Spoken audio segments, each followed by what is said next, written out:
Hello, Hello, Daniel Lira everyone. or Lira. How are you? How are you, Daniel Lira? I'm good. How are you? Very good.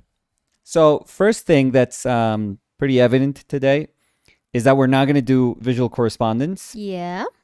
I didn't finish mine. Yeah, that's fine. Yeah, I had a not a hard time knowing what I wanted to do, But but executing yeah, it? maybe getting started. And it doesn't mean that I'm going to do like a super detailed painting or something, out of the ordinary. No, it's going to be one of my paintings, but it's going to take me one more week. I'm Mm-hmm. close today, but instead of rushing it, because I realize that we do have like we've set a standard for ourselves, saying, "Hey, Every Monday. every Monday and this is going to happen."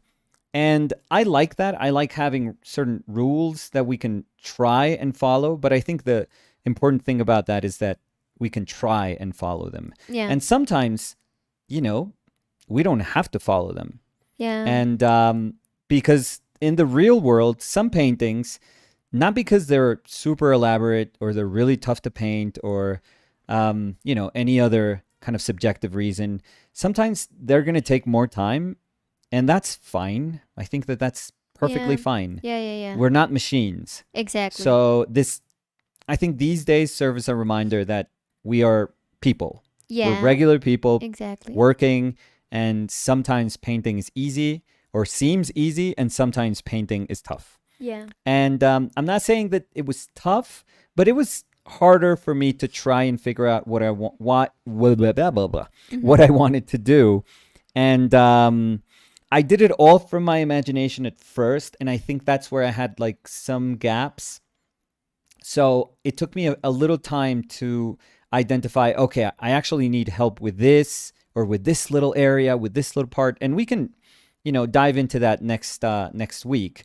But yeah, so it was a painting that showed me that it's tough for me to fill gaps, voids where I just don't have the knowledge to try and construct something out of like thin air, out of my imagination or my experience. I'm not that good.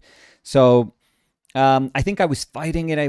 And then I realized, okay, I need help with this, or I need a little help with this, and that's when I basically did what I would do as an illustrator, which was just look for things that would kind of give me an idea of what I wanted to do, and started piecing things together. And Mm-hmm. yeah, so we're at that stage of the painting. I had to redraw a lot of stuff today, Mm-hmm. and that's fine. That's totally fine. But I see it, and what I want to, like, the story that I want the painting to have is there. It's already there. So all the heavy lifting I've already done, and now it's just like reaching a point where it's like a nice kind of a fresh idea. I wouldn't say like a super developed character, because it is going to be a character. I can say that. Ooh. Yeah. You're hinting at it. Yep. But so I don't want it to be super closed. This is not like the final design of a character that would appear in a movie.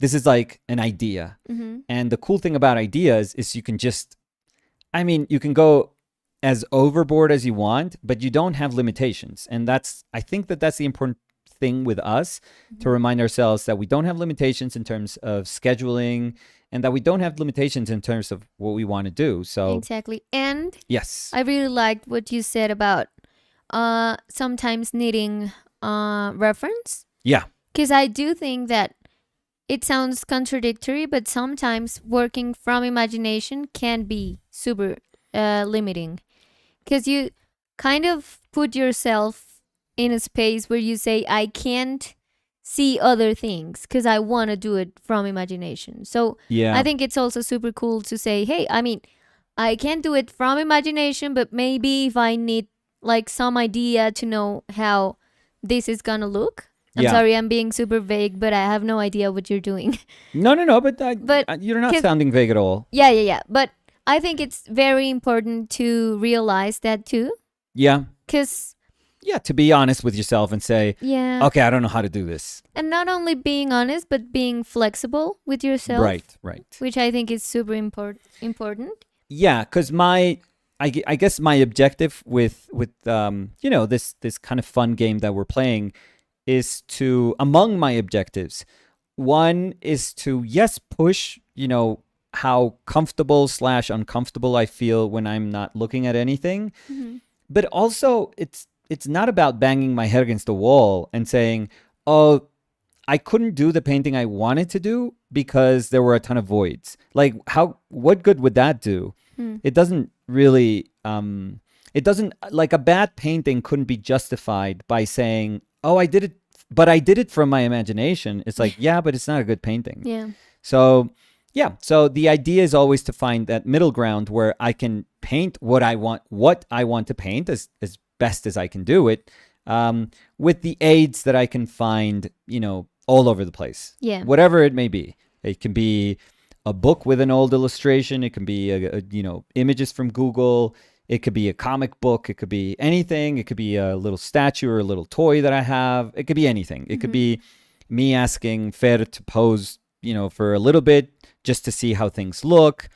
So yeah, so that's where I'm at. So it's going to take me one more week, which I think it's totally fine. Hmm. But I didn't want to leave everyone just hanging. So I thought, okay, we can paint today, because I think it's kind of cool if we can keep going with the exercises that we're doing. And today we're going to do an exercise that is kind of a continuation of this reflection that we've made when we started to think about, our hues. We were thinking particularly about the yellow hue. Hmm. And we've done a couple of paintings where we've kind of made, these branching reflections about what it means to try and control color. Hmm. So we did that really kind of fun, weird experiment with Fer, and we turned her coat, which was a darker coat originally, into a lighter coat, and then we used ochre. We were using a bunch of pigments for our yellow hue, and we ended up doing a very bright yellow coat and using our earth yellows for the portrait. And it was really, really interesting. Just challenging that definition of yellow that we have in our brain was super, super interesting. So today we're going to keep doing this. And I don't know how effective this is going to be, but I'm going to give it a try. Like, I've never done this quite like this. I know that James Gurney does some exercises that are absolutely brilliant, in the sense that he makes other colors seem like they are, other colors. He plays with expectation. He shows us, usually he shows us different pictures, different images, and your brain is already going to associate one area of a painting with the same area of, he's going to paint the same subject matter in two paintings. So if this is like objectively yellow, he uses a yellow pigment there, your brain is already saying, okay, I know that little area is yellow. I'm going to define it as yellow. And you can kind of objectively see it. You could see him painted with, I don't know, cat yellow or lemon yellow or whatever. And what he does is then he does another painting where that same area he paints with a green, or with like a gray green, let's say, or like a gray orange. And your brain, because it associates it with this, original yellow thing, is going to say, oh my God, that's yellow. But he's showing me that he's painting it with this like really strange gray. Yeah. So he's making this gray look like yellow. He's not really making it. So we can kind of dissect this, because this is what I'm going to do today. So he's not really making it look like yellow. It's not as if so without this frame of reference, if we take away this original painting, this would be, our brain wouldn't quite say yellow. It would say yellower. Yeah. So that would be our only frame of reference. We could say, well, it's kind of yellower / greener than everything else in the painting. But because we have a frame of reference, we can actually say, okay, these two like this corresponds to this, so my brain is saying yellow. Why is this important? And this is like a super super important part. And usually you see this kind of, it's not a trick, but it's you usually see this, and I think we actually had talked about this one day. You usually see this when people play with this correspondence. The thing is, there's already an expectation here that is telling you this area was originally yellow, and now you're going to see it interpreted in a different way. So you can actually say, okay, this is A here, and this is A here. So your brain is going to have like a sense of equivalency between these two. Now, if we're only going to do one painting, how do we do that? Because we don't have this original painting. I hope this is making sense, because I'm just scribbling. It is. Okay, so how do we do that? How do we have this sense of expectation? Well, we can start using things that we know our brain knows to be yellow. So if I do like a little pineapple thing, and I paint it with this gray-green here, and I make this far greener, and I do whatever with the background, there's already like an inherent sense of expectation. Because we as human beings, we think pineapple equals yellow. Or if we do like like a banana, we do the same thing. We're going to say, oh, that's a banana. Banana equals yellow. And we can paint this banana however the hell we want, or we can manipulate that color right here, because we're already playing with the brain saying it's yellow. Like the auto completing from the brain. Right. So or we could do like a sunflower, and we'll do the same thing. Those three things are yellow. They are yellow. Our brain is like, if our brain was like a children's book and we were trying to associate things with yellow, we could put a pineapple, a sunflower, we could put a banana, we could put a street sign in there with a little person, just kind of, I don't know what this guy is doing. This is like Keith Haring, I don't know. It's like sitting in... Yeah, playing catcher or something. I don't know. But that's a road sign. So if we do all those, our brain is just going to say, yeah, that's yellow. So we were looking for something that we have here that is part of our painted lives, that we could associate with yellow, that we could say, okay, what is like unequivocally yellow? What speaks about yellowness without us trying to say yellow? Maybe someone's getting a hint from somewhere. Somewhere in your in the wrist, somewhere in your wrist area. So, do you want to tell that story about your? But you haven't said what it is. Oh, so maybe you can say. So what it is we're gonna paint SpongeBob. Yeah.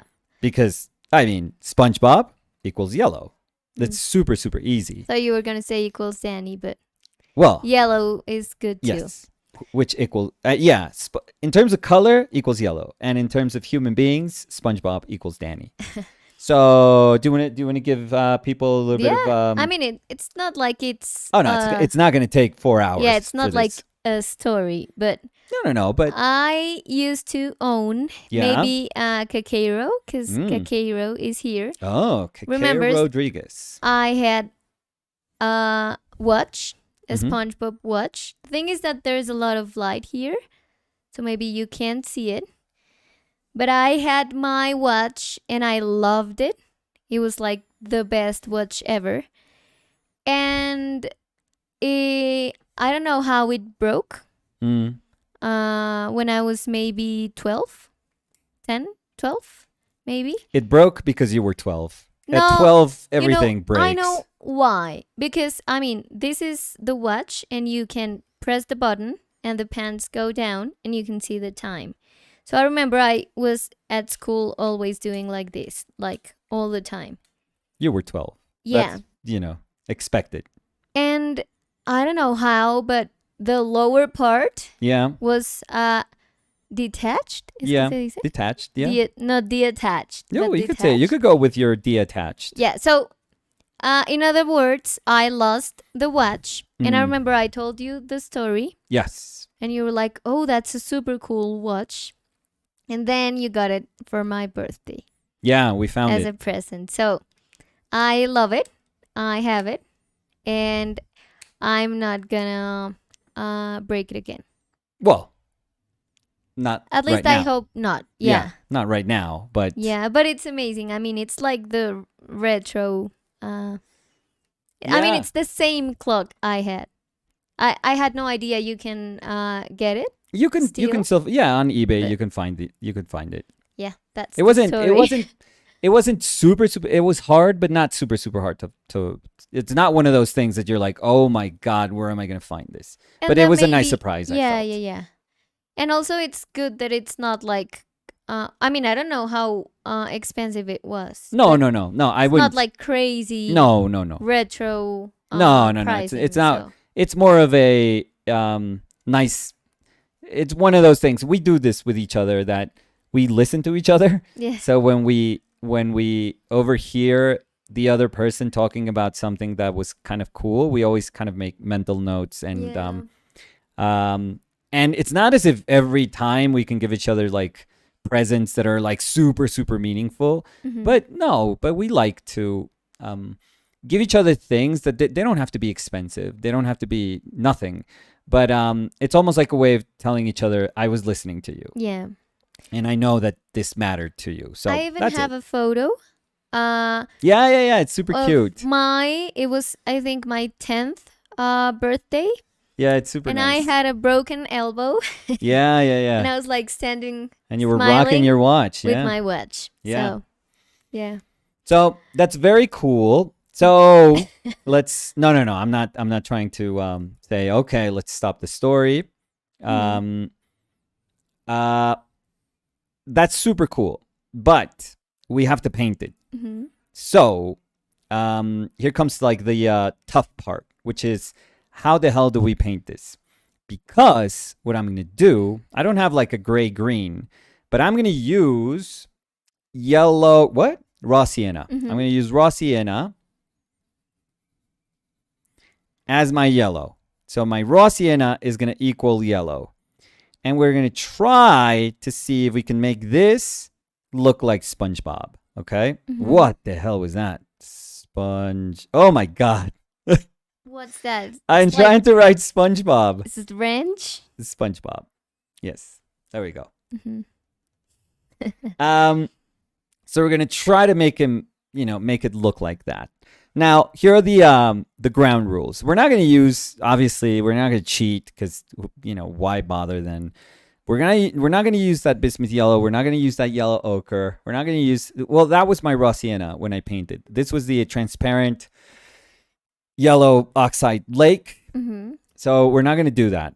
So what I am gonna use is Rosian. yes, raw sienna obviously is my yellow. I'm going to put it again here. I'm going to use titanium white, Mm. raw sienna, cad red. I'm going to actually, oh, let me scrape this because this has some yellow there. So I don't want that yellow getting there and then, thinking that that's why it looked like yellow or this ochre. Okay. So for my palette, I'm going to use raw sienna as my yellow. So you're never going to see me, go here.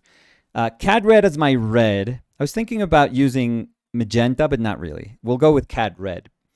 We're going to use raw umber, maybe ultramarine blue, Mm. but No se ve tanto. Si quieres oh, señalar desde adentro. okay. So raw umber, Mm-hmm. ultramarine blue, which is kind of over on that side. Mm-hmm. And this is my my ace under my sleeve. So that says dioxazine purple. Mm-hmm. So we're gonna use dioxazine purple, which is actually what? Wait a minute. I think this is dioxazine purple. Yeah, dioxazine. So we're going to use this. And the reason I'm going to use this is because, yellow and purple or violet are complementaries. I don't quite have a violet. I used to have a cobalt violet at one point, but I don't have it anymore. And I don't intend to buy it because it's a color that I would honestly never use. So this color I've had since Steve Assel. Mm. So this color I've It had, shows. yeah. This is like showing you a fossil. Uh-huh. You know, this is like a pterodactyl's little appendage. I don't know why I said that, Mm-hmm. but anyways, yeah, this has been with me. I was gonna look it to see if it has any. I think nothing's readable from that No, no, tube. no, no. It's gorgeous. So, yeah. So it has like not hair. Well, maybe no. It doesn't have hairs. I know it looks like super nasty, but no. What it has, it's like linen. Because I used to keep my colors in like little linen bags, so it looks disgusting. But it's not as if I like put it in my hair or something like that. No, no, no. These are just like threads of like linen. So I know, it looks gross, but it's not really gross. So this is like a thread, for example. This is not like a hair or like a dog's. It Like, doesn't see, even look at that. Look, show. that's a thread. So it's kind of nasty, but it's not like disgusting. So this has been with me for how long? So I painted with Steve when I was probably 20. still 19. So this is 25 years ago. So I've had this color for 25 years. Hmm. And it's well, I haven't opened it, but I think it's fine. I think it's fine I because think it's you good used color. it Look at that. for Look at videos we that. did Oh my god. for Painted Lives. You know So when they say they don't make colors like they used to? They don't make colors like they used to. That color is perfect. So great. So that's gonna be my help in trying to push the yellowness of raw sienna. So mhm. this is raw sienna, Michael Harding raw sienna. We're gonna put it here. It doesn't matter the brand. Look at that. So I don't know how this is gonna work, but I know what I have to do. So I know that this is, maybe this is just we're gonna fail miserably at this, and the lesson is gonna be, oh my god, this was tough, and I'm fine with that. But I'm gonna give it a shot. That's what I'm gonna try to do. Mhm. So these are the things that are going through my brain, just so that you can understand what I know I have to do, which is kind of like the tough part. The execution here is like essential. It's like everything. So what I know I have to do is I can't use my raw sienna everywhere. So if I use it everywhere, if I start to say, okay, I'm going to start to put some over here, and your hand, for example, Danny has like a yellow kind of tint to her skin. If I start using it in the skin, like I would usually paint for like lighter skin tones, mix like yellow ochre and maybe some alizarin for like something cooler, add a little bit of blue. Like that to me is like a fine base. I mean, it's not a formula, but it's a fine base for like a lighter skin tone. And I would, take it towards the yellow if somebody was yellower, towards the red if somebody was pinker like me, or towards the blue if I mix ochre and ultramarine blue, if somebody has like a more olivey tone. So it's a good base that you can kind of for mid to lighter skin tones, you can kind of push towards different directions. For people that darker skin tones, your starting point has to be maybe in terms of value a little bit darker, but you can kind of use the same philosophy. Anyways, what I'm going to try to do is to minimize or neglect the use of yellow in every single space that's surrounding our SpongeBob. I'm going to try to like say, okay, even though I feel this has to be yellow or this is a little bit of yellow, this is yellow, I'm going to say, no, I can't do that. I cannot let myself use yellow Mhm. because the moment I start to use yellow everywhere else, when I put it here, guess what? It's not going to do anything. It's just going to Mhm. look like everything else in the painting. Everything else in the painting.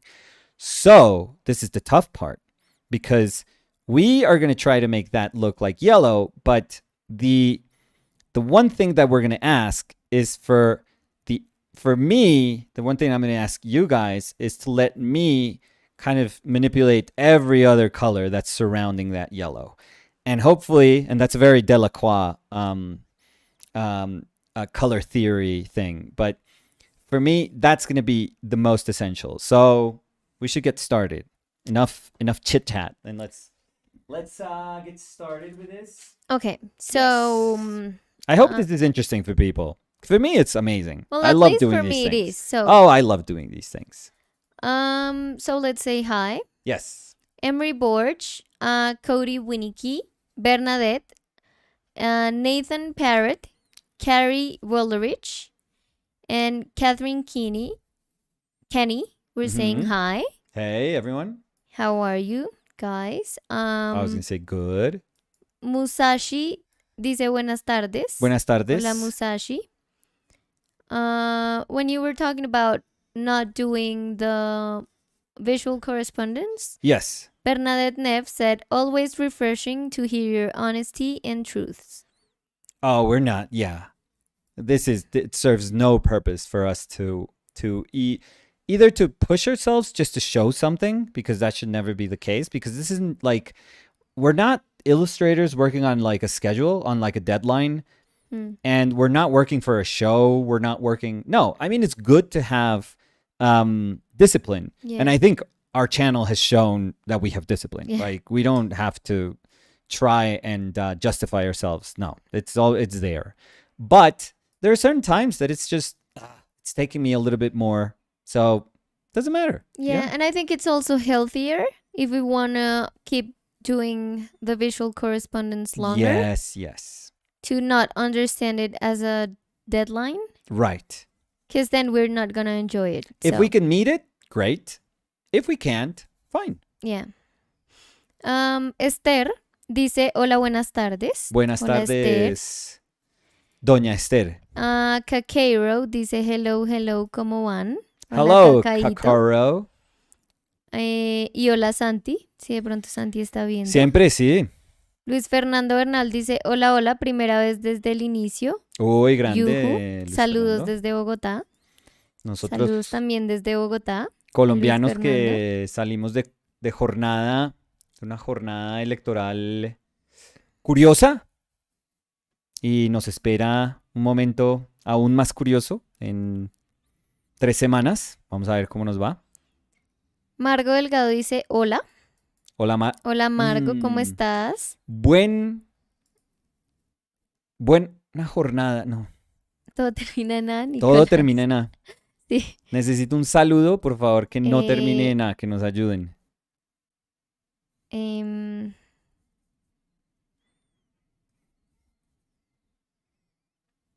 saludo, Margo. Saludo grande, Margo. Saludo grande, Margo también.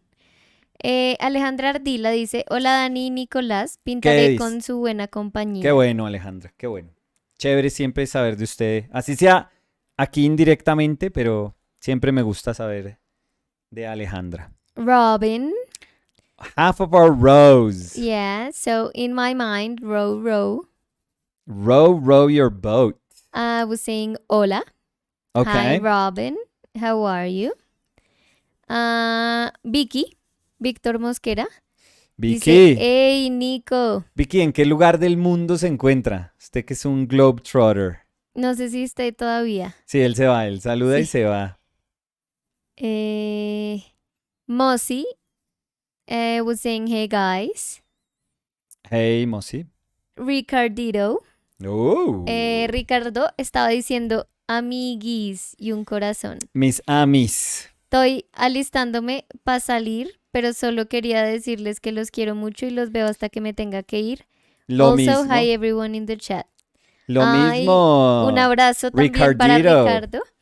Y gracias por acompañarnos, así Siempre. sea por un ratico. Siempre. Ja was saying hi. Ja Rule. Hi Ja, how are you? Or Ha, J-A-H.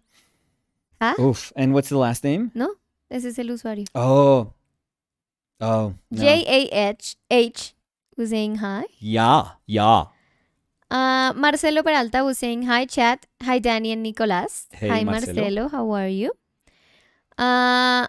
Miquela, I think. Because it's MIIK3L4 So Michaela So we're gonna go with Michaela. Yeah, yeah. was saying nice. Well, for now, it's yeah. We're not even close. Well, maybe nice to The the idea. idea or what you were Yeah, yeah, yeah. describing. Yeah. Let's hope we can execute. I have hopes that I can, execute, at least get close. It's never going to look like this, but in our painting, It's gonna feel yellower. yes, Again. that's going to be my goal. Ujú.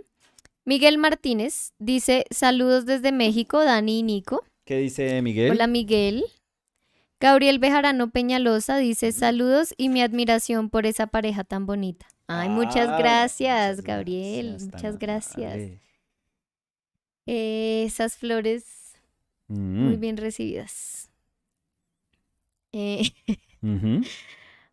so how's everyone? Oh, look at this purple. My God, I don't think I've painted with this for so long. But wait, because I was trying to ask you, The because Thanos hand. yeah, Yeah. because I told you like, oh, but we use it in a video in OPL, and you were like, yeah, my purple. So you never answered. So Oh, I was sorry. like, maybe that was a way of saying that we didn't. No, the Thanos hand for sure. Oh And yeah, we use Thanos. We use that, and I don't know if bismuth or And I think we or were- no, and cat Yellow yellow. Lake. No, cat yellow. Yeah, Yeah. we can check that out. Yeah, I think so. And I remember that was very surprising to see Oh, I like that that one. we got Oh, a very neutral. Remember yes, that we you were- remember that? Mhm. That's that week we called that like a perfect neutral. Mhm. So it was super super cool. Yeah.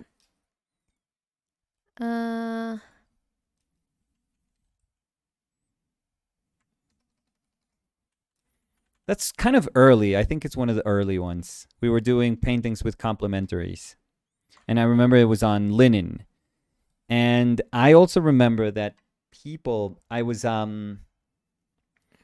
was lifting a lot of paint. I was getting transparencies by scratching my surface with my palette knife. Mhm. And I remember a lot of people back then were telling me like, "Oh, I used to like you better when you would just put paint. I don't like this new style where you just scrape."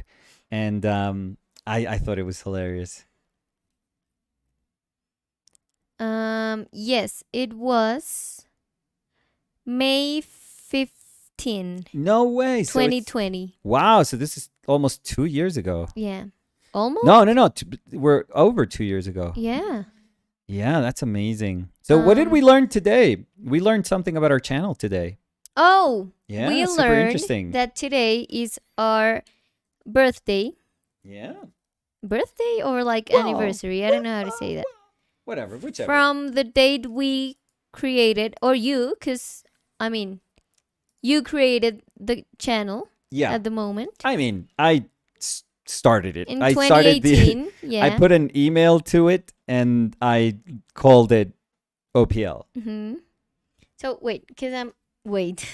I was gonna waiting. share the video. Someone maybe wants to. What happened? So I wanted to share the video. Yes, here it is. The one of the Thanos hand. Yeah. If someone wants to check it out after the live stream, there it is. But yeah, we got a notification that today is the anniversary of creation of the channel, Yeah. of the OPL channel. So Yeah. I don't know what that means.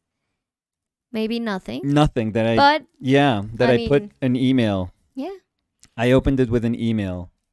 mi cholis, mi mamá dice, un abrazo inmenso, lindos mis cholivines. Ay, Hola, mi Choli Brittany. cholis. ¿Sigues acá, mami? De pronto ya se fue. Ya, ella saluda y Sí. dice, mucho inglés, yo no Y entiendo adiós. nada. Sí. Hasta luego. Manu said bonsoir. Salud. Salud. Mm. Manu. Manu. Chao. Ay, para despedirse, Manu. Chao. Cody Winnicky said, my daughter, Esalia, and son, Sol or Sole, I don't know, are watching with me for a bit. Esalia says she likes the painting already. She's 7. Oh, that's awesome. Oh, I think it's azalea, Oh, I'm sorry. but I mean, for us it's azalea, yeah. which is a flower. So I mean, and Azalea gorgeous and name, by the way. Sole are gonna know if they keep watching for a little bit longer that my English Or is maybe you were right. sometimes No, maybe you were right. Well, Cody can actually tell us yeah, because, you know, yeah. he can actually Yeah, I shed would some be light. happy to know how to do a better pronunciation, but we're very happy to have you here. Of course, we're going to mind our language then. And I want to know if maybe one of you or maybe both of you like SpongeBob. I would love to know that because I do love SpongeBob. Mm,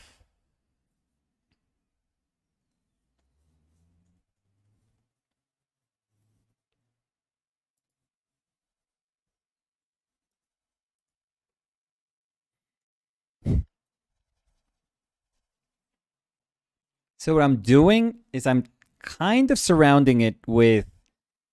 I'm pretty sure you guys have seen what I'm doing, but I'm trying to surround this area, which is going to be my SpongeBob, and I'm going to have to use. I'm going to have to cheat, quote unquote, and I have to use like clean brushes for this, which is a weird thing for me. well, it's not cheating. It's just Well, cheating for me because I, different I for like you, yeah. yeah. I know being disciplined for me is cheating, Mhm. but no, because I have to make sure that I don't contaminate the colors here that much. I mean, it's me, so they are going to get dirty, but minimize it as much as I can. So I'm surrounding this little area that's going to be our SpongeBob watch with a bunch of like far cooler. I mean, um, titanium white is for sure helping making it cooler. Raw umber is for sure helping making this cooler. Uh, dioxazine, I've never really made an effort in trying to realize how cool slash warm that is. I'm guessing it has like a warmer kind of undertone when it's transparent, and it gets really nice and beautifully cool. Very saturated. What a color. Mm. When you add titanium white to it. So that's what I'm doing. So nothing, we haven't even touched our yellow. And that's the way it should be. We'll see. We'll see how far we can take this. Maybe it's going to be just painful. But I want to go through it. So let's see how we do. Miquela dice, This said. vean la última peli de Bob en 3D. Mm, No la vimos. Yo no sé si tú te la viste, yo me la vi con Fer. pero no es la que es con Antonio Banderas. Es O, no. o la que es que. Es que Gary se pierde Ah, no, la de Gary no. y entonces ellos se van como ¿cómo se llama eso? Atlantis. No sé cómo se dice. Sí. Sí. Ah, Atlantic City. Ajá. Ah, sí, me acuerdo Y de ver eso. sí, que se van con Patricio a buscarlo Sí. porque Poseidón lo tiene. Ya estoy spoilando toda la película, No, pero pues Poseidón todo lo bien. tiene cautivo. No voy a decir más.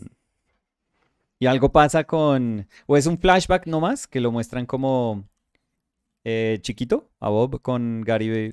Sí, porque de ahí salió la serie Es que el campamento. lastimosamente no está acá. Ajá. Sí. Pero yo no sé si ¿Pero estás esa pensando salió o no? Sí, esa salió. Lo que ¿Sí pasa es que salió? no la dan acá. Sí. Creo Mm. que Camp Coral. Camp Sí, se veía muy tierna. Coral. Divina. Mm. Sí, Camp Coral.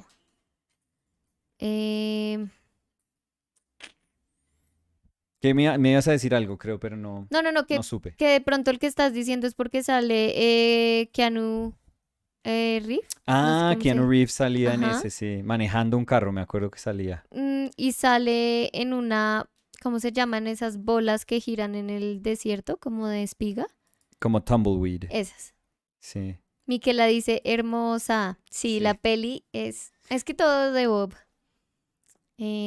No tengo cómo decir que no me gusta.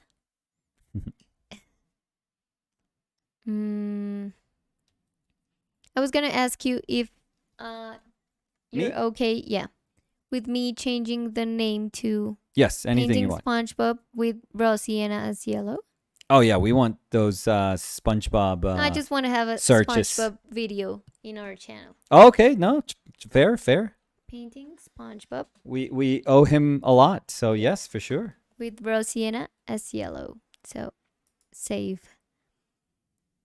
Well, maybe someone's gonna be like, "Hey, you're not painting SpongeBob.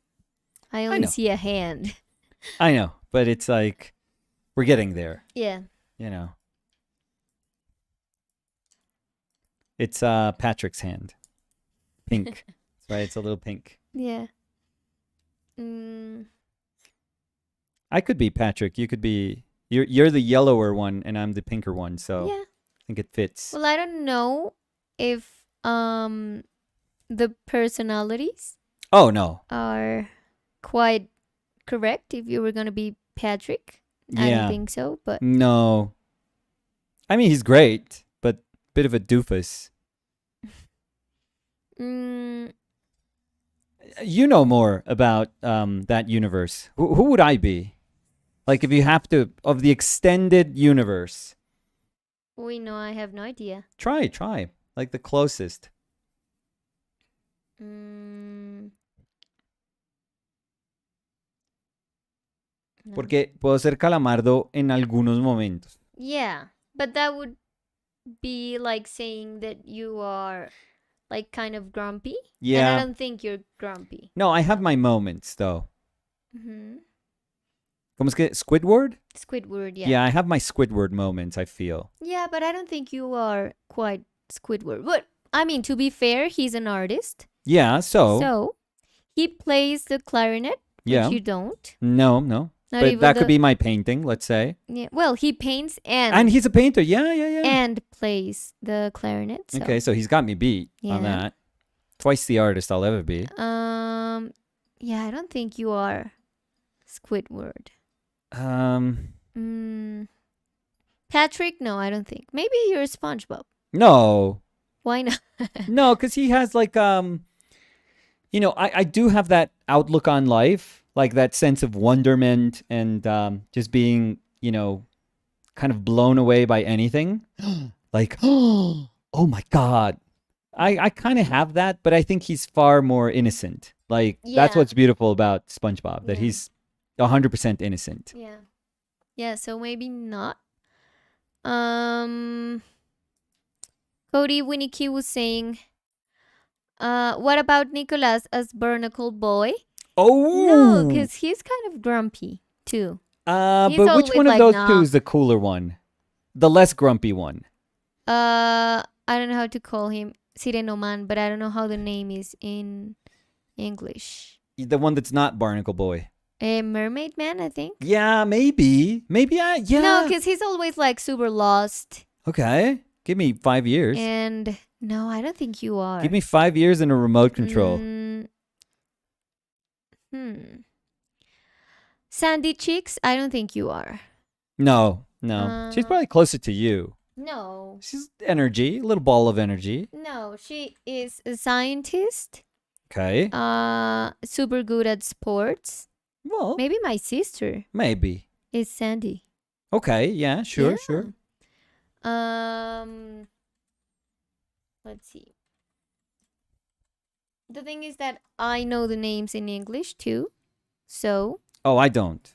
I'm not. in any language, yeah. No, yeah. I mean, I know what I think what a person from the outside would know about SpongeBob, but which is not much. So Plankton, I don't think you would be No, Plankton. he's evil. He's like Yeah. Don Cangrejo, Mr. Krabs. no, because No. he's like He's like interested obsessed about with money, and that's it. Yeah. What about the Perlita? No, you're not Perlita. Pearl? I don't know. The whale? daughter. Yeah, the daughter of Mr. Krabs. Okay.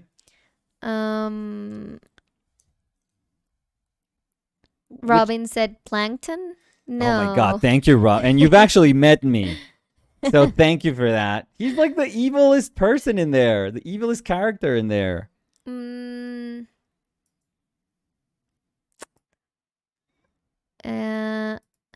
Miquela dice, jaja, Nico es Perlita. No. Pues lo más cercano. No, because I think she's super, like, spoiled. Yeah, she's like, She's Fer like, would be yeah, Perlita. Daddy, buy me the. Well, she's not yeah. that spoiled. I mean, I don't let my kids be spoiled. I'm saying what Perlita is like. Yeah, no, but I'm thinking if Fer was there, like, maybe she's a little closer to that. Yeah. But maybe. I don't but again, my kids are not spoiled. I mean, trust me. No, they're not and we're spoiled. saying it's close. We're not Yeah, saying yeah, it's yeah, like yeah. exactly that. Yeah, but you know this. I really dislike spoiled, Yeah. like, no, and your kids are disrespectful not. kids. Exactly. Oh my god. Yeah. No, but she's not only like that. I think she's like super into like fashion. Okay, so good. Yeah, So that could be fair. yeah, she's like a cheerleader, so she's like smiling and There you go. super- So let's say that's the like closest a to fair. playful girl, let's Yeah. say. So I think she's similar to Fer. What about the lady that teaches to drive? Mrs. Puff? Yeah, for me. Could I be Mrs. Puff? Maybe. A little bit. Maybe, yeah, because you're nice. Yeah. Sometimes a little too nice and dumb. And I pass for like dumb and. And you are kind of stressed Mm-hmm. with annoying SpongeBob. I It don't would know be how too that much. would- Yeah, it would be. I have my limits. Yes. So maybe. Maybe. Maybe. That's close, I would say. Maybe. But I don't know. I would feel okay with that one. So let's Google Mrs. Puff personality type. Oh, wow. So we're getting into this. So Puff finds SpongeBob's unintentional recklessness exasperating. Okay. She is the long-standing love interest and girlfriend of Mrs. Crab. The character has received a positive critical reception and has become well known in popular culture for her distinctive voice and temperamental personality. Yeah, I don't think you are. No? No. Okay, we can keep searching. We can go back to her if that's not it. Gary, no. Well, no, that's Maybe. too passive. Maybe. Am I that passive? No. But What's Gary's personality? I don't Gary even has know. a personality. What is it? I don't know. I mean, there's a lot of chapters, no, episodes Yeah. where he has personality. Look, it says personality smart, caring, and calm. Oh, He's quite an intellectual. Yes. dude, I'm Gary. Spending most of his days reading. Yeah, reading like in the huge library that SpongeBob has. Yeah. Levitating, teleporting, and reading poetry. He's Okay. stubborn too. 100%. He even refuses to bathe. Okay, I'm not. And when he I take wants a a shower every cookie, day. he doesn't stop until he gets one. Okay, when he wants a cookie Yeah. from SpongeBob's mother, So maybe we can change. It was the grandma, the one. who- grandmother. yeah. Sorry. I mean, Please, you're yeah, wrong pick with it- your yeah. references, but Please, dude, don't try. yeah, I mean, and we're live, so please. You're embarrassing yourself, dude. Come on. Maybe you are. That I Gotti. think that's the closest one. Yeah, I would. Although be good I don't with want to that make one. it sound like I'm that. He sounds far more intelligent than I am. So No, I would say you're Gotti. Yeah, look, Cody was saying, what about Gotti? Gary, I'm sorry. Yeah. okay, good. Yeah, I would Okay, be so- okay with that. So how and what about you? I have no idea. But you have to self-assess this because I don't know. No, because I mean, You're close to SpongeBob, I would say. yeah, I think so. like super naive, Well, no. I don't think you're not innocent. Doesn't super annoying. innocent comes off as well. Innocent. Well, what was that, Nicolas? I what? think I'm no, I'm trying to answer, but you're not letting me. okay because Jesus I was like Christ. annoying, and you were like, well, No, because I don't think SpongeBob. I don't think SpongeBob knows that he's being annoying. well, He is. You know what's the thing? I think that SpongeBob is sometimes very loud Yeah. with their friends, and I don't think I'm a loud person. No. No. Like, I don't even like being loud. I mean, if there's like a reunion of people, I'm not the loud person. No, you're never the loud Never. person. No. So it says SpongeBob is very kind hearted and innocent and very rarely acts openly mean to anyone, even those who find him an annoyance and act cruelly to him. He's a very selfless and loyal person, especially towards those close to him. His selfless nature is most notably shown in the Best Day Ever episode. Well, yeah, but I mean, we're gonna start talking about specific episodes. So, mm, I don't know. But honestly, that sounds like you. Well, I think so. thank you. But it's like, I mean, if I read that and I'm like, yes, this is me. No, it sounds like No, I'm not saying it's not you to a T. no. But I'm saying that, I mean, it's like when you said, yeah, but I mean, Gary sounds like a very intellectual, and I don't think I'm like that. Like, it's weird when you try to say things about yourself Yeah, yeah. and you read something that says, like, kind-hearted, innocent, rarely acts openly mean to anyone, very selfless and loyal. It's like, oh yeah. I mean, I don't know. Yeah. I would be flattered to be SpongeBob. But I think, it's the closest, I would say. I like that. He's I the would be closest. happy Yes, with that. yes, I would say. So, Cody would say Yes. it is Sol, like Sol, Sol. Okay, cool. And I told them that you may pronounce words differently than we do. They liked it. They like SpongeBob. They are talking about all the funny shapes he can make out of his body. Oh, yes, yeah. that's amazing. We have a few of these SpongeBob memes. We have a Mm. few of the little kind of toys characters. Yeah, we have a very funny one. I remember I was laughing out loud when I saw that episode as a kid. When he goes to trim his quote unquote hair and he ends up with the brain outside, the one we have. Yeah. That's a very good one. So yeah. Nailed it, Danny. MER Mhm. said, I just arrived and I feel betrayed by the title. What? Why? No. We're getting to paint SpongeBob, which actually is my SpongeBob watch. I can't. No, I can't. I'm sorry. Yeah, I mean, we're not lying. No. The thing is, it's not just SpongeBob. I mean, and we're actually gonna paint SpongeBob Well, now I feel a with ton of pressure. yellow. No, with raw sienna. The thing is, So it's not going to be a huge SpongeBob. It's a SpongeBob watch, but it's gonna be. we're getting slowly, glacially there. Yeah. Yeah, but we're not like clickbaiting anything. Well, a little bit, I think. No. You were a little No.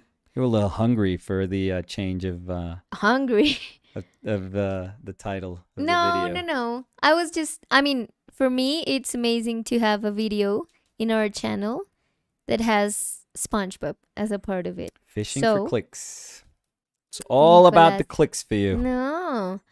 MER said, okay, I'm so happy. I am happy too. Do you... No, I was going to say that. Como que sí pensaba que tú sí eras Gary, pero no quiero debatir. What? Sí, no, era por conversar. Okay.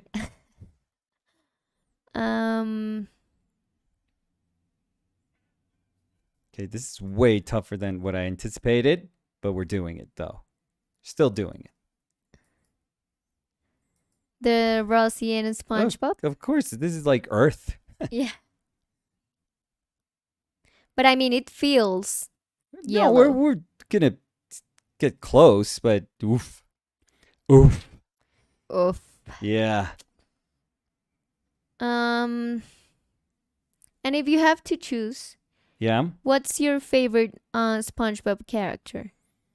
Oh Because I don't know if I could answer that. no, it's No. too much for you. Yeah, because I think that some characters, I mean, I love them all, Yeah. but when I think of the relationships they have, I mean, I think Squidward is amazing because he can be super grumpy towards SpongeBob and Patrick. Okay. And SpongeBob appears to be super kind because Squidward is being mean. So he doesn't react to the meanness of Squidward, you know? So I think they need each other Oh, of too. course. I'm gonna say Plankton. Maybe Yeah. Plankton. Yeah. I love a good villain. So You know who I love too? mm, Karen. which one? Which one's her? Karen is Plankton's wife, Oh, the the robot. robot. Yeah. Yeah. Yeah. That's great. I think that's amazing. Yeah. Yeah. No, I think that's a great character. Yeah. You need somebody who's that kind of evil. So yeah, I think so. But I think it's SpongeBob is genius. I think it's amazing. I mean, there's no doubt about it. Yeah, it's one of those characters that's just yeah, it's perfect. It's so well done. Yeah. It's pretty amazing Yep. actually. Mm. And I think it's like a very big part of my childhood. Mm. I don't know if people here, if I've talked about it, but I used to play bowling, to I used to bowl. bowl. Yep. Yeah. But like practice bowling, like for tournaments. Yeah, it's a sport. Yeah. And my bowl was a SpongeBob face bowl. I still have it, and I love it. Yeah, we should bring it here. Yeah. Kind of display it. Yeah. I'm sure. Oh, I'm sure yeah. Samu and Fer would drop it on No. their toes. So let's put it high. Oh, worse. No, because Mom- I yeah, I protect gravity. it a lot. I know. I would no. I'm kidding. If I No, told and them- I mean that would be like super dangerous. if I It's not told them like to be careful, I'm sure they would. mm, so Roslyn. So we have the rows Ooh. combined. Yeah. Was saying hello OPL in chat. Hi Roslyn, how are you? Cody Winicky was saying F is for the fire that burns down the whole town. They're saying the lyrics of Fun. Okay. Yeah. That's a song. Yeah. FUN. It's Okay. like the name of the episode. Oh, okay. It's very good. And Cody is saying, haha, one of the greatest Plankton moments. Yeah. Yeah, Plankton is very cool, I have to say. I really like him too. And I loved when all the Plankton family, like the extended family, like the episode with the extended family of Plankton. I don't know if you've seen it. No, maybe not. No? No. Maybe you were stretching it by saying you loved Plankton and now you feel. No, because I said from the beginning that I don't know. I came clean. I'm not ashamed of that. Mm-hmm. That I probably know as much as you can know from just like popular just knowledge, the popular understanding of who SpongeBob is. And I have watched some episodes, but no, I didn't grow up with SpongeBob. That was my college years, I feel. So yeah, and I wasn't like a total pothead, so I wasn't really watching it. Look, so these are Plankton's like relatives? Minions almost. Yeah, I think but the it was Minions super probably funny 'cause, stole that. I mean, look. Oh yeah, that's a lot. Yeah. That's great image. Yeah. And I mean, and it's Plankton, so it makes sense. Well, yeah. So they're just genius. Um, Is the whale ever like the whale. yeah. What's her She name? has a name. Oh, I forget. Karen? Pearl. No, Pearl? Karen is Plankton's wife. Sorry. Perlita. You can say Okay. Perlita. I Well, like it better in Spanish. okay. Perlita. So is Perlita, Perlita crabs. does she ever look at plankton and go like, no? No. No? Don't they No, eat plankton? No, they eat krill. Well, but would be super weird. Well, you know. No. No. No, but they do eat plankton, right? Whales? Yeah, I think they do.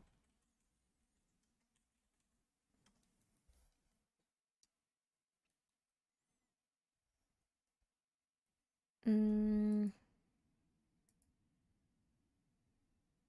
well, Whale. whale. Hmm. According to no, What, she has? I think she has.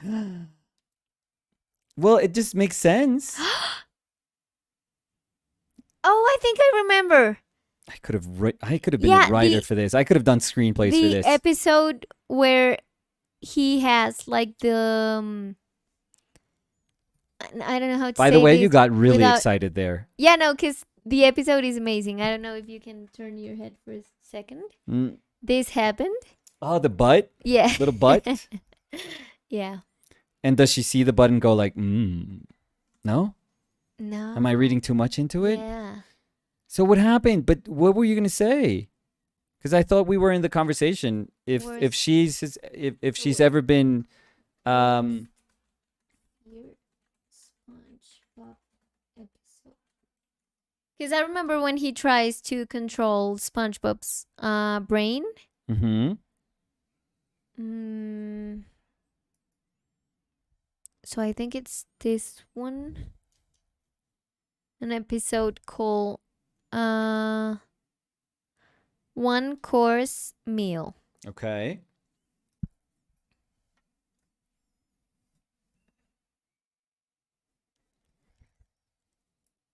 No.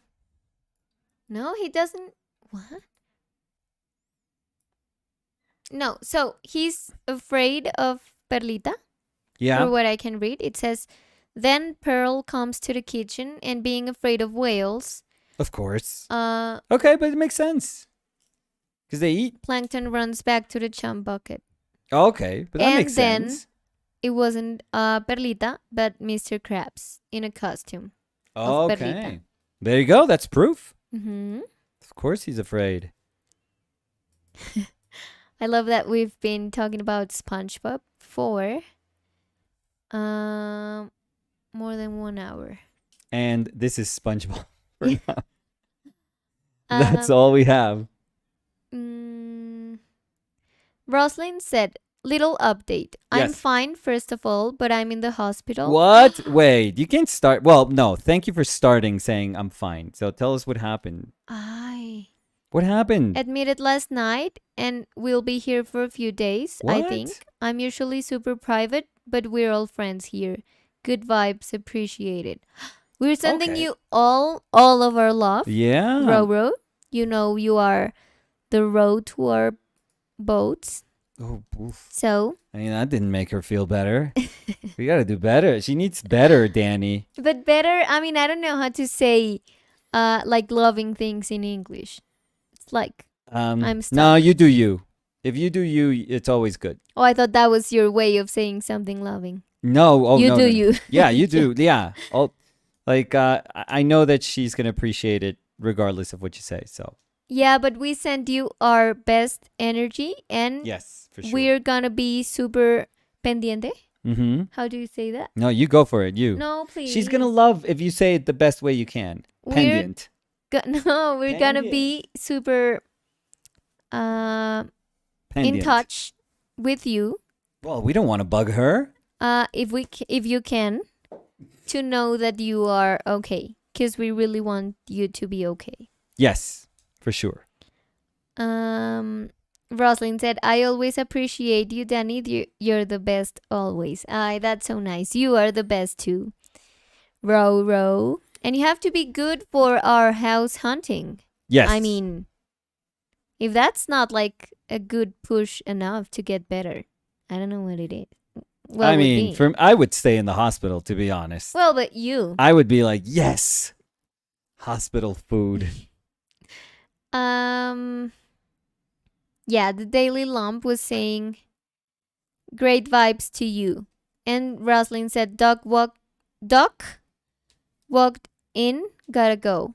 So good luck, Yes. Roslyn. We all love you and we hope that you get better.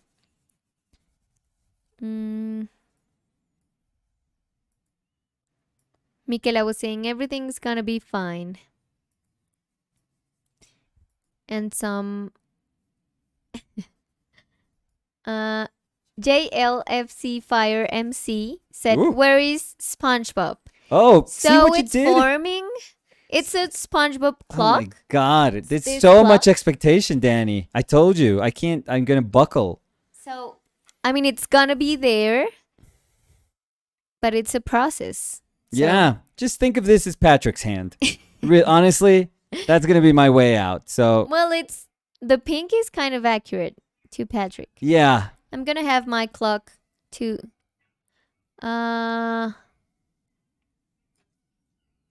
Yeah. So this is gonna be the SpongeBob. Nicolas is going to paint. It's a SpongeBob clock, and it's super cool. The Daily Lump said, so cute. JLFC Fire MC said, I'm ready, I'm ready, I'm ready. You know what that means? No, more pressure Estoy for listo, me. Estoy listo, estoy listo. I don't know. Danny, you're the one. You should know that if you've seen. I mean, you have to see at least one episode, and you I would saw know way what more that than means. that. Exactly, It's you just- would know. I have no. That's how he sings, where he's gonna walk to the Krusty Krab to work. Okay. It's like estoy listo, estoy listo. So in English, it's I'm ready, I'm ready. Okay. The Daily Lump said SpongeBob is so awesome. It is. It definitely is.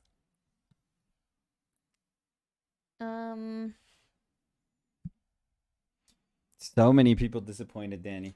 Not with me. I mean, I'm good with my SpongeBob references. Yeah, but not with the painting. My paintings take like time. No, it doesn't matter. I mean, So much pressure.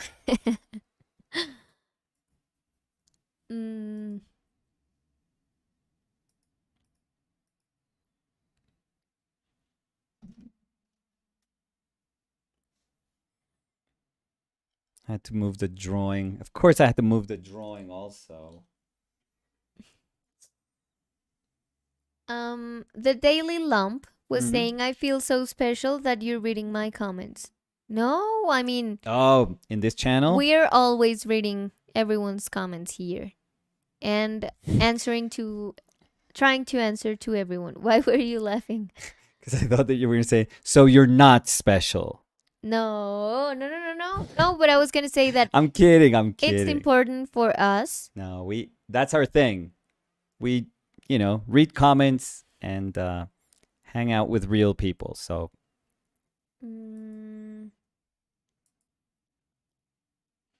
So we just had like a weird what happened? ay, ¿cómo es que se dice? Unfollow. No, spam. Pero Oh, ¿cómo okay. se dice? Yeah. Okay. But it was like Yeah, it's always weird. no, like because it was weird. It was like the brand Yeah? of some pets, Okay. and they were saying like, use blah blah blah. Okay. So Sure.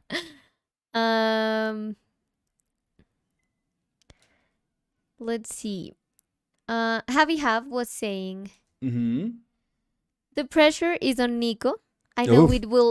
it will all come together beautifully at the end of the show. Oh Something's my God. happening with my English, Nicolas. What I think English? I Oh, sorry. think it's getting like worse and worse and Yeah? worse. I don't think it can. Ay. Okay, that was it. That's as much. That's all the I all mean, the. at least I know how to say hot dog. So, There we go. um, Mer said next, do a portrait of Danny as SpongeBob. That's How would that be? I could fit you. I could make your face look really square. I guess that's as far as I can go. Um, Cody Winnicky said Danny's really good about at least attempting to catch every comment. Yeah, I try. I always try to read every single comment. If I don't, it's sometimes when we're having a conversation around some topic in specific. So I just try to read the comments related to that conversation. Hmm. And then when I go back, sometimes I just don't remember exactly where I was. So I miss one or two Mm. comments, but I always try to. Oh fudge! Did I? Is this dirty? Oh, I dirty it up. ¿Quieres uno de los trapitos esos? No, I'm okay. I'm a mess. I Ah. just keep using. I was gonna Same say, brushes? look, I'm gonna keep my brushes, and now I have all my brushes in one hand. That's just how we roll.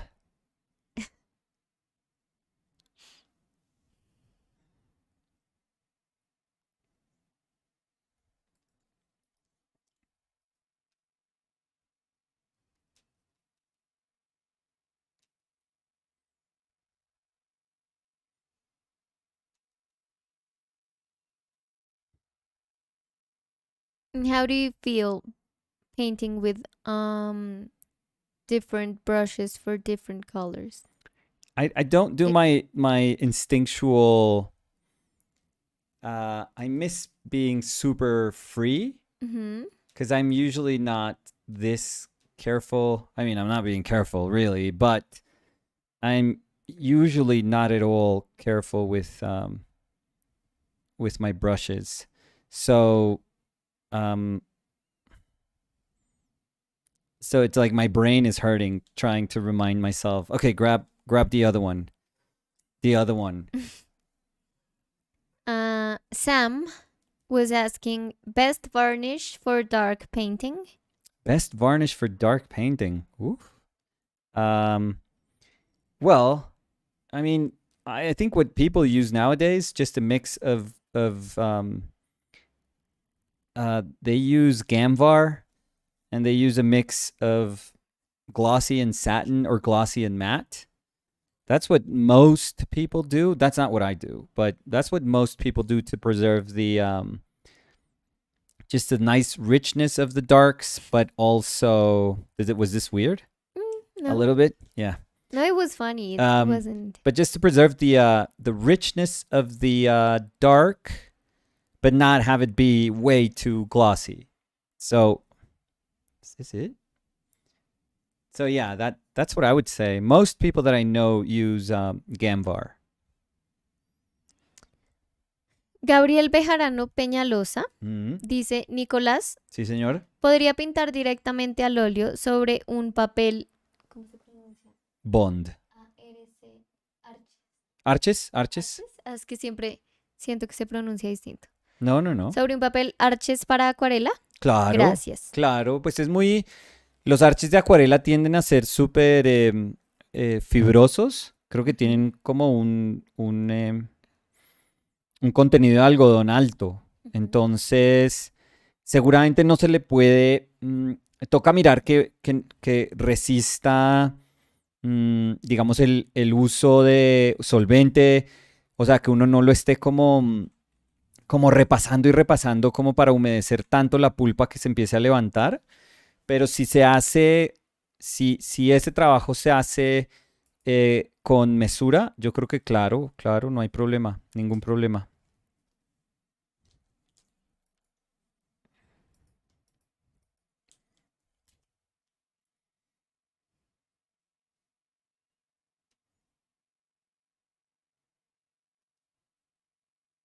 Incluso yo tenía un profe que trabajaba en papeles de acuarela óleos, un profe de ilustración. Pero él preparaba el papel. O sea, le echaba gesso acrílico. Yo no creo que lo encolara, iba a decir que lo encolaba, pero no creo. Em, y hacía unas pinturas súper finitas encima, súper, súper finas, bien bonitas, como unos aviones hacía. Era un ilustrador. JC was Penny. saying, how much science and material do we need to know to Mm. make master portraits? Whoa. Is it the painting technique itself with these portraits or what lies underneath? Hope this makes sense. Oh, wow. Wow. It's just that I don't ever think of, I mean, I'm far from doing anything that would come even close to the paintings that we already know from amazing masters throughout history. So that's in my mind what I would consider. How did he this or the day describe it? I'm sorry, Danny. They were saying master portraits. Yeah, so that's tough. Um, there's so many amazing, terrific portrait painters throughout history that, but I don't think you. I don't know. I don't think you set out to when you set out to paint something, you don't set out to say, I'm going to paint a master portrait. It's just, it's kind of weird to understand or refer to it that way. I think you're just going to try to make a painting and you are trying to recognize why it is that you're trying to paint whatever it is that you're painting or, whomever it is that you're painting or you have chosen to start with as subject matter. So, but if we take those amazing paintings as our basis, and what we're trying to do is figure out why they're amazing, it's usually a mix of, well, not technique. I don't think incredible portraits have to be technique driven. There's certainly some amazing, amazing examples of portraiture throughout history that are just immaculate. If I think of Van Eyck or Holbein, those are just, that's incredible portraiture, and it's exquisite. Like the technique it's absolutely exquisite. But I don't think that's like necessary. I really don't. Sometimes it is about capturing humanity in somebody's, in somebody's the look, or I don't know, just interpreting their kind of like their essence, understanding what makes them be who they are. And I don't know. I don't think that has anything to do with technique. They do have to understand. If you are going to do it through painting, you have to understand painting as a tool. But I don't think you have to be as good as Holbein to do a great portrait. So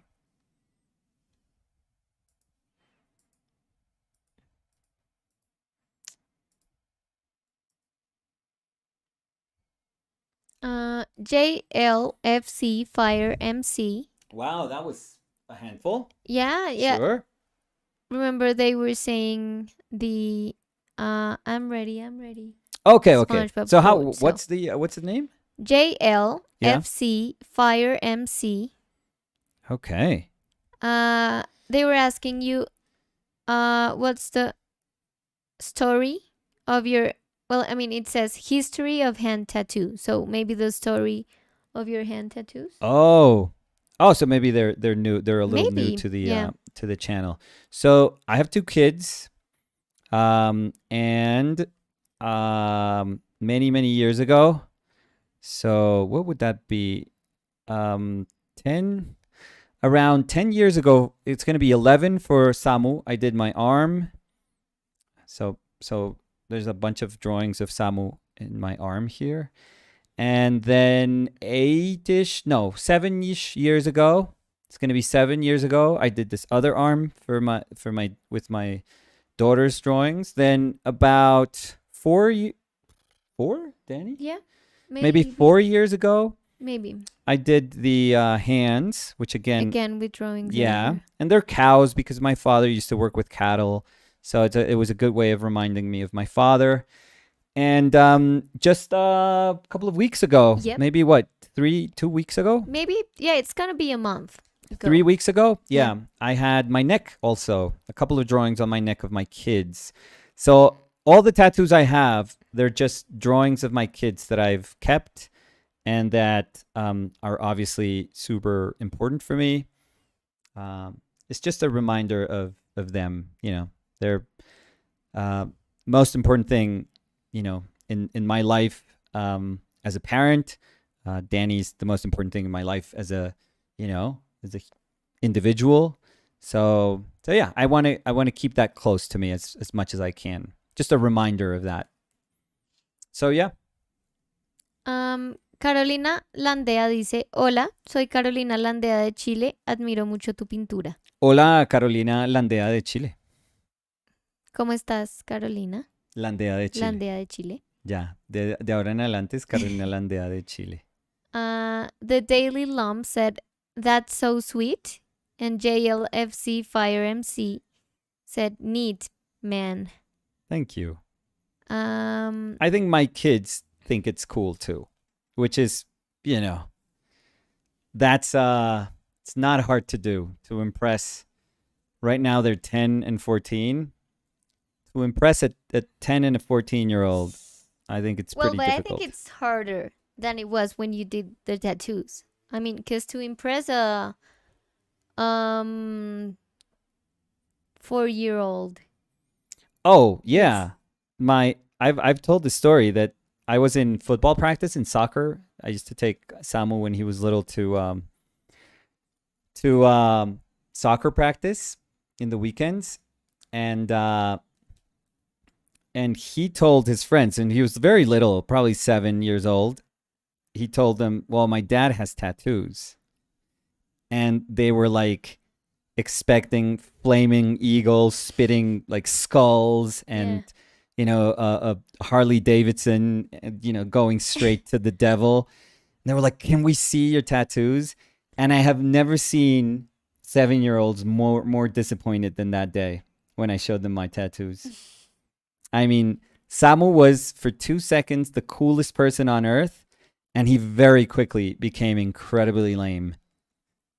So Nana Che was saying, where is SpongeBob? So again, we're Danny, gonna paint you created this. This is clock, all you. This which is all a you. SpongeBob clock. I'm gonna open it again. This just is because. so you, Danny. Thank you for this, by the way. And yeah, we're gonna paint it. I mean, you can see it there, appearing in the painting. It's a SpongeBob clock. And I know that. So maybe I can put painting a SpongeBob clock. No. I mean, we have. I think we are painting no. SpongeBob. I mean, we're talking about. We are echoing the same disappointment that we harvested in kids when I showed them my tattoos for the first time. This is the same expectation and the same amount of disappointment with people that happen to be opening YouTube for the first time, and they go like, "Oh my God, they're painting my favorite character," and then they go like, "Oh my God, they're lying." Stupid YouTube. But we're not lying. I mean, there is SpongeBob. It's a SpongeBob clock. Yeah. And also, the title said painting SpongeBob with raw sienna, which is but people with raw sienna as yellow, which is true, by the way. Everyone went to sleep. Super interesting. Yeah, I know. For us. But people, they just want to see SpongeBob. They are gonna see SpongeBob. I came for SpongeBob. What is this talk about raw sienna? What are they doing?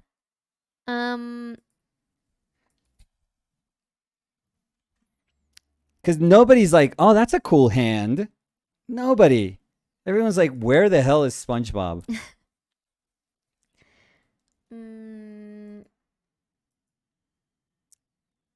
Nathan Parrott. Yeah. Said, love the story behind the tattoos. Thank you, Nate. MER said, you probably told it 1,000 times already, but I'd love to hear the story of how you guys met. I think you are such a sweet and powerful couple. Oh, thank you. So what's funny is that the person that that is responsible for us meeting, which was, Yeah, for us well, meeting. Yeah, I yeah, would yeah. say so. Yeah, yeah. Which is a good friend of ours. It's gonna come today. Nicolas Lich. Yeah, he's visiting us. He's visiting us today. So So we were maybe. mutual friends, and if I'm taking too long with this painting, he's probably gonna show up Yeah. before I'm done. So maybe he can just hang out for With the me. little bit. Here, yeah. Yeah. But no, it was super simple. Like Danny was visiting Nicolas. That was A friend of mine. He was a yeah, friend of mine and a and friend of yours. yeah, and she was visiting Nicolas in my painting class. And I don't know, when I saw you for the first time, I mean, I thought you're gorgeous, so I thought you were very pretty, but I Thank you. didn't say anything, of course. Um, and I think it was only after a little bit that I think you kept going. Like when Nicolas was there, maybe you showed up, because I remember that wasn't the only time that you showed up. So it was. So I always secretly was hoping that maybe you would show up, and yeah, no, we started talking. No real intention, no real anything. Yeah. Just kind of talking from the beginning. Then you invited me to a birthday Yeah, there was a friend of mine, a good friend of mine. that then become a friend of mine. Yeah, it was his birthday. It used to be I used to work with him. Used to do workshops outside school with him. So it was his birthday, and well, I think you knew him, but you didn't know him. Yeah, I wasn't a friend of him. Yeah. So I wasn't going to be invited to the birthday, Yeah. to put it in that way. And you invited me. Yeah. But it was funny because you invited me, but I think you never thought I was going to go. I was hoping. And when I appeared, Well, the thing in is, you the got there living like room. later than I was probably there earlier. Yeah, and you were like telling a story in the middle of the living room. I Okay. remember. And you started like telling the story super loud. Well, You were the like dumb super. things that you try to get somebody's attention. No, So but you were like nervous, oh, always. and of I was like, course. "Oh, that's very cute." And then Well, you you were didn't like, say that's hi. very cute. But but then what you an didn't idiot. say no. But then you didn't say hi, so I was like, "Oh no, maybe he's just loud Okay. out of just because." I mean, it's not because he was nervous. But then we had a conversation. Because Yeah. I was gonna leave the party, and you told me we could ask for the same car. Yeah. So we shared a car, Yes. and then we talked, A little bit. Yeah. and then we keep talking. Yes. We kept talking. We kept talking, and we I started remember we dating. used to Facebook. Yeah, We used to chat on the Facebook. Facebook chat. Yeah. Yeah. Yeah. And then we started dating, and we've been together ever since. 6 years it's going to be. 6 years, yeah. 6 years. Yeah. Oof. A long time. Best 6 years ever. Yeah, me. it's been very good. Yeah. It's been very good. I'm very happy. Sergio's sketchbook said, "Can tomorrow's painting have screaming eagles spitting skulls with SpongeBob Schools. in it?" Spitting schools. That would be cool. Skulls. That would be something I would have painted in my first semester. Yeah, your baby. Yeah, with my fist pumping baby. For sure. With strawberries and an Yeah, iceberg. because those eagles would have a tattoo of my fist pumping baby on their wing or something. Yeah. But that's a good idea. That's a funny idea. I've always think about the possibility of me getting a tiny SpongeBob tattoo. Oh, that's cute. Yeah. Yeah, that'd be nice. Yeah. Michaela said it looks yellow. Well, we're getting there. No, it does. I mean, you can see in the camera, Yeah. in the video. Because also the light you're receiving it's not as good. So maybe you can't see it as yellow, but Yeah. it looks yellow. Yeah. Cuz I mean, again, you're kind of um enhancing the yellowness in the raw sienna Yeah. by surrounding it with the purple. We're trying. Yeah, we're So, trying. We're pushing as much as we no, can. you're So doing it. I mean, it's showing, so I think that's good. good, good. The Daily Lump said, where do you buy your paints? Um, off the internet and or in a store that that's at the mall. Like Yeah, it's not like an art store, but yeah, like a crafts. there's a couple of And proper art stores here, but there's not many. There's, I mean, off the top of my head, maybe two or three. Two. yeah, but also, I mean, if we have to be honest, we could go to that stores. We're just used to going to the mall to get the paints. So it's like at a craft So store, we make pretty it, much. yeah, we make it easier for us. Yeah. Cause yeah. We don't need no need for expensive paint or anything weird like that. So I'm gonna save a screenshot Mm-hmm. so that people that join Okay. can see the SpongeBob. That we're lying 70%. Mm,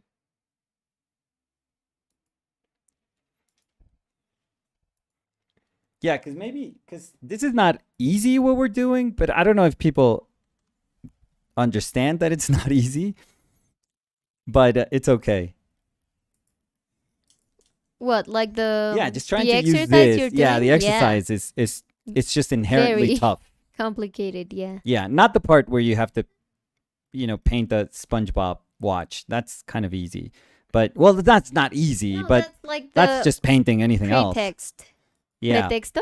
Do you say Pretext. Yeah, pretext? that was Yeah. good. Nailed it. And then I unnailed it There we go. by Just by asking saying if I was unnailed. correct. Yeah. Miquela dice, Mhm. he estado pintando unos juguetes miniatura, me ha costado resto, es muy chévere ver cómo se va consolidando el personaje a través de los detalles. Súper, sí, sí. Ese es como, es mejor entenderlo como de volumen.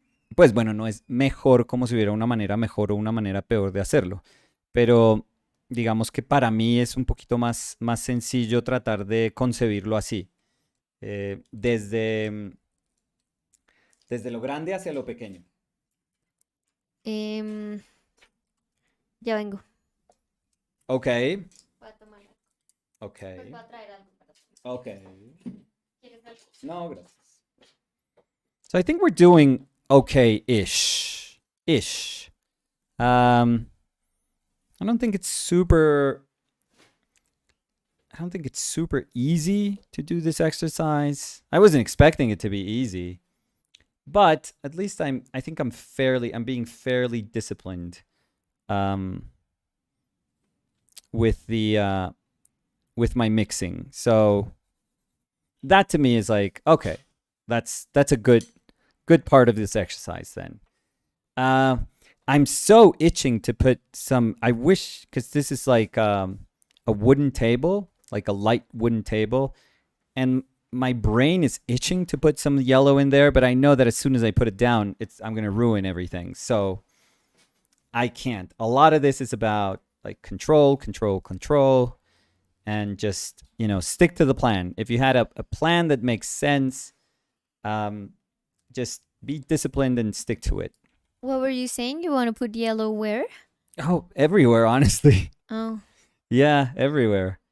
No, but mainly like the table, just because it's it is a yellow table. Mm-hmm. So my brain is I get. Yeah. No, because when you were saying that at the beginning, like, I have a light wooden table. I thought you were talking about the table you're working on. Oh, no. I was like, what? Yeah, no. Not this. Mm-hmm. Yeah. The one from the reference. Right. Yes. Mm,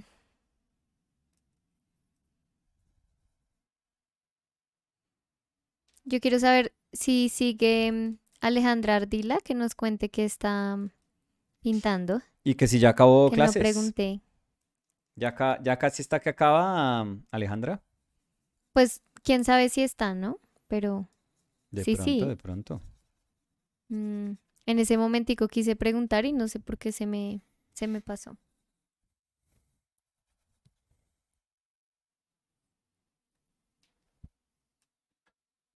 Miquela, y cuando Miquela dice que está pintando unos juguetes miniatura,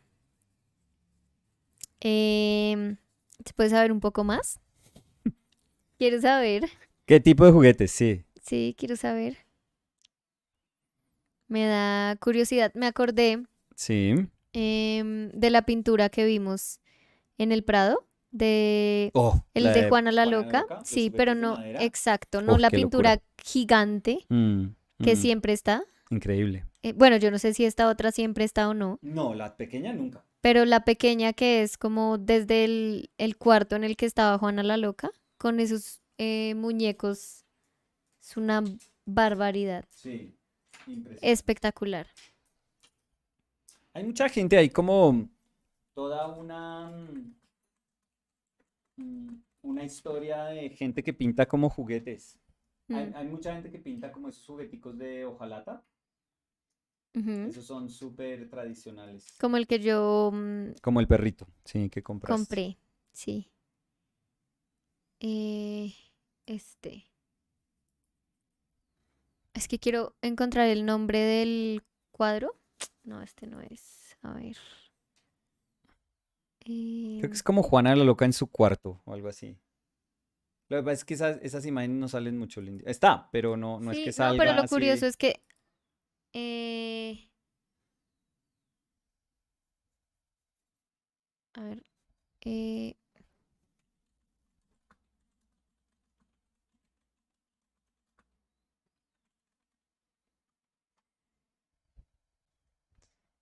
a ver.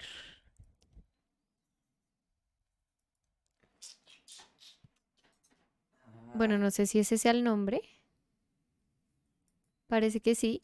La reina Juana la Loca, confinados en Esa, Tordesillas con su hija, esa la es. infanta Catarina Pradilla y Ortiz Francisco. Claro, es que eran los juguetes de la hija. Ujú, sí, sí, Entonces, sí. Pero no, digo, es que no sé si ese es el nombre así de largo. de pronto, sí, muy descriptivo. Am, sí, mira, pues está en inglés, no sé por qué en el Museo del Prado, pero dice Queen Juana la Loca confined at Tordesillas with her daughter, the Infanta Catalina. Dice Queen Juana la Loca, Ujú. pues de una vez. Si ya van a traducir Juana de Crazy, pero No, Juana de sí, Crazy suena pues es como que, pero es una que canción si se de mandaron si Popstar. se mandaron a traducir, pues de una vez pues, traduzcan. Sí, pero espectacular. Sí. Eh, no sé si de pronto le interese a Miquela verlo. ¿En el Prado, en la página del Prado está? Está en la página del Ah, Prado. qué bueno, entonces Sí, sí acá debe la haber una tengo. imagen chévere. Sí, está súper chévere. Acá la Ah, tengo abierta. súper, súper. Incluso la voy a compartir en el chat. Sí, esa pintura es Es nada. No muy grande, increíble. ¿No? No, no, no. no. Es una pintura mediana, diría yo. Sí. Mediana, incluso hacia pequeña. Mediana. Pequeña es. Para mí, pinturas pequeñas son como. La de Fortuñi. Sí, sí, porque Sí. eso no es una miniatura No. tampoco. Ay, mira, Miquela dice, sí, mándalo, estoy en Madrid, lo puedo ir a ver. Uy, sí, Por o sea, favor, 100%. por favor. Es increíble. Ahí la mandé. Eh, qué pinturaza. Y pues, si a Miquela le interesa pintar juguetes de miniatura, yo creo que uno ve eso y, o sea, es como un referente súper chévere de Un alguien detalle que había bonito. hecho. Sí, quién Exacto. sabe si sea un referente. Bueno, es que tampoco es el No, no, pero es carácter que de yo las, no, de los juguetes que está sí, pintando. no, pero igual no digo referente como algo, o sea, igual un referente de arte de uno puede ser algo que uno lo disfruta, pero no tiene Sí, que cierto, ejecutarlo de cierto. la misma manera. Entonces, Sí, cierto, cierto. Mm, a ver. Miquela dice, ha sido súper duro porque hice un gran castillo y los juguetes son la parte más baja de la composición y Mm. son muy pequeñitos y la verdad no soy la mejor para los detalles. No, brochazos Ya entonces. llevo como un mes y ya. ¿En solo los jugueticos? Em, a ver, Miquela dice, sí, gracias, en verdad últimamente he querido ayuda con el cuadro y no sabía qué hacer. Yo creo que es súper chévere, por eso me parece que es un buen referente porque uno va, o sea, los juguetes son increíbles, pero lo que dice Nicolás son brochazos, o sea, no es como perderse ahí en el detallito de cada juguete, por lo menos no es como lo ejecutó Pradilla en la pintura, sino que son brochazos, brochazos, brochazos que se leen como los juguetes. Em, y Miquela, Ujú. Miquela nos, o sea, ¿le molestaría a Miquela mandarnos una imagen? Ay, a mi Instagram, este de acá, Sí, sí, sí puede y si quiere, Miquela claro. nos manda un DM, ¿Por un mensaje? mensaje directo, sí, y lo miramos acá de una vez, en vivo y en directo. Pues nosotros, no lo ponemos Sí, ahí sí, sí, sí. porque O sea, toca respetar la sí, sí, sí. gente. Serene Kelly was saying, hello, Nico, Danny, and everybody. Hey, Hi, Serene, how are you? Liad was also saying hello. hey Liat. Hi, Liad, how are you? Gabriel Bejarano Peñalosa Mm. dice, ¿la técnica de Sargent requiere de algún medium especial? No, no, para nada. O sea, creo que ni siquiera, yo ni siquiera creo que fuera como oleoresinosa, pero súper sencillo, aceite, trementina y de pronto, o sea, de pronto le echaba barniz, un poquitito de barniz, pero no, no tiene ningún misterio, Sargent. En cuanto a técnica, nada, cero misterio. Miquela dice, manda el Insta, Dani. ¿Es este que aparece acá abajo de mi imagen? Este que estoy señalando. Este, Daniela OCMP. Um, Liat said, I'm good. I have the day off today, which Oh, is wonderful. nice. It's holidays for us. Yeah, but for them too, no? Um, in the US, Yeah. is it Memorial's Day? Memorial Day? Yeah. No? I forget. I don't know my US. I mean, I know the easy ones, but I don't know the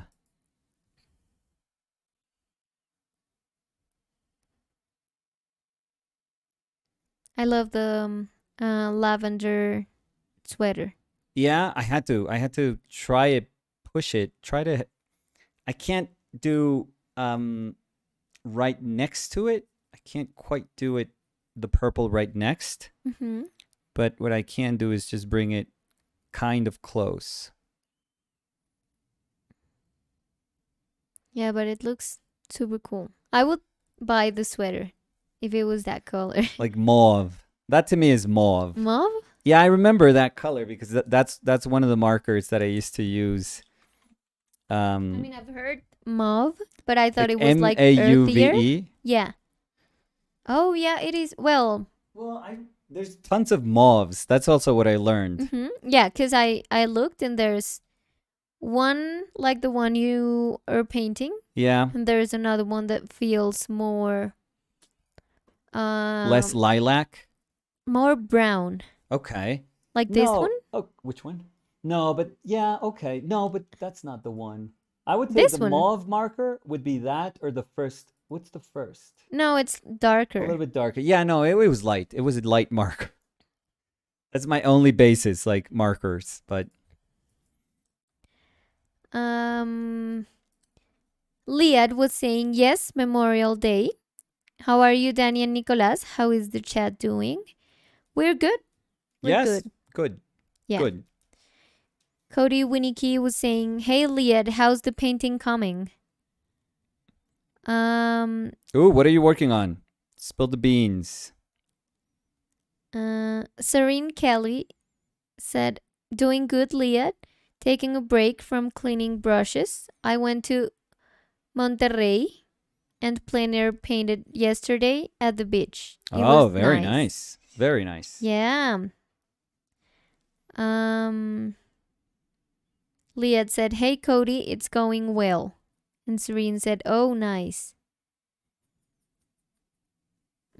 So let's see if maybe Michaela sent the image. Yeah, well, I'm trying to paint a green for these little spots, but the only thing I have is ultramarine blue and our raw sienna, which makes you realize, look how not green that is.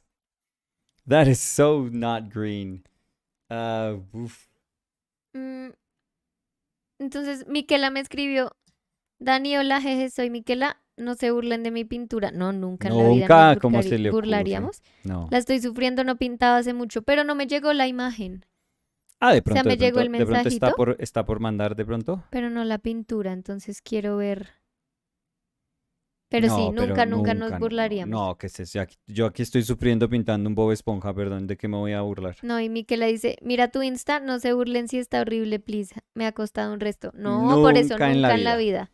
Pero, ya. Yo es que, pero no ha llegado. Ya, acá me está llegando. A ver. A ver. Espérame. Ay.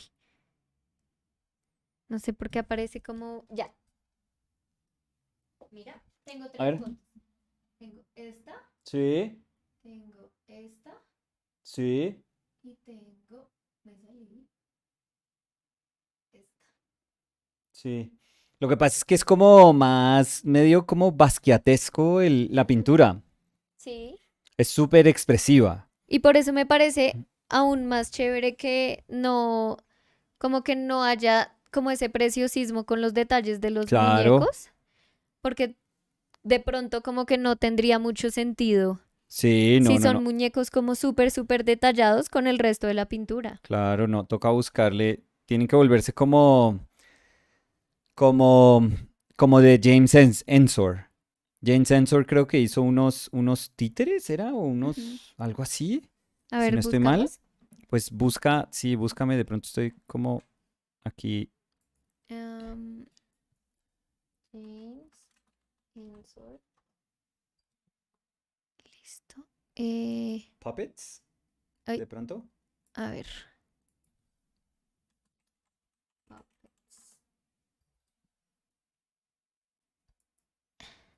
No, me equivoqué. ¿Estos?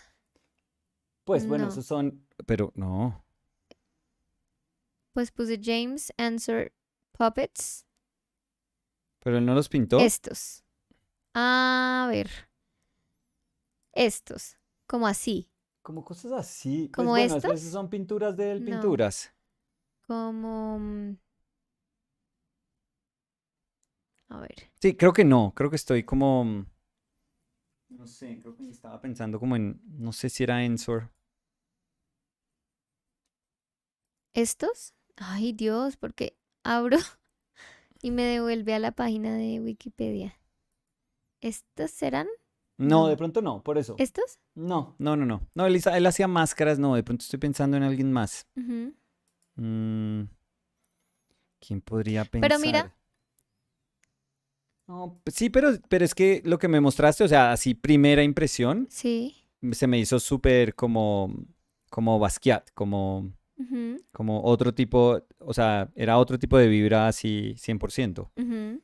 Entonces, mm, sí, no sería lo que tú decías, yo no pensaría en nada que sea como tan precioso, sino más bien fijarse como en ejemplos muchísimo más expresivos. Ujú. Pues estoy tratando de pensar mm, como quién más puedo.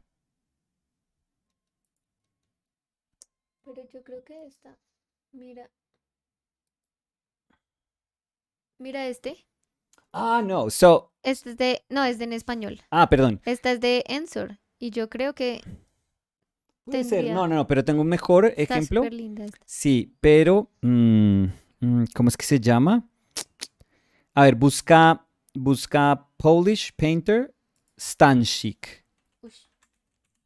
Stanchik, no, no sé cómo es. Tan- Sí, es que Jan Matejko hizo una pintura de Stanchik, que es como un arlequín, como un chic. bufón. Ah, que está sentado. Sí, pero hay otro Sí. pintor que lo Ah, hace como un títere. Entonces, si quieres, busca esa pintura. espérate, voy a copiar el nombre. Copy paste, porque obvio no lo escribí como. No, estaba difícil, estaba difícil. Yo escribí Stan Chic. Tú eres tan chic. Eh, Puppet, digamos. Mm, a ver.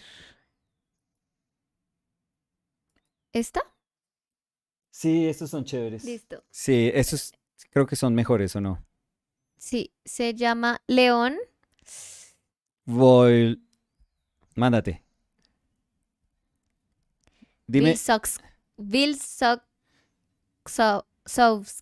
Vilsoksowski. ¿cómo se escribe? Pero escribe. Vilsokovsky. Bueno, ¿cómo se escribe? Leon Ah, bueno, te Vilsokovsky. mandaste, ya, ya. Vilskovsky, Bueno, perdón. ya No, estamos, o sea, espérate. estamos. Una vez era un intento y ya la Vixolkovsky. séptima ya es la burla. Mira, no, que no me estoy burlando de nada. Se escribe W, Ujú, Y, mm, C, sí. Z, Entonces, esa es una sh. Visholkovsky. Mm, O con tilde, sí, L, K, O, sí. W, S, K, I. Sí, Visholkovsky. Visholkovsky. Visholkovsky. Sí. Pero estuve bien con el ski. Que sí, W, S, sí, con el nombre. con León. Con León, le atinaste al No León. creo que usted diga León exactamente, pero a ver, espérame.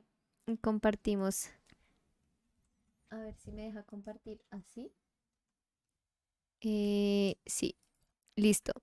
Entonces, Miquela, voy a compartir acá.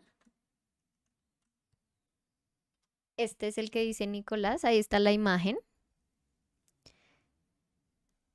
Y, y Miquela estaba diciendo, él es el mejor con sus carnavales. Ensor, sí. Ensor, sí. Lo máximo.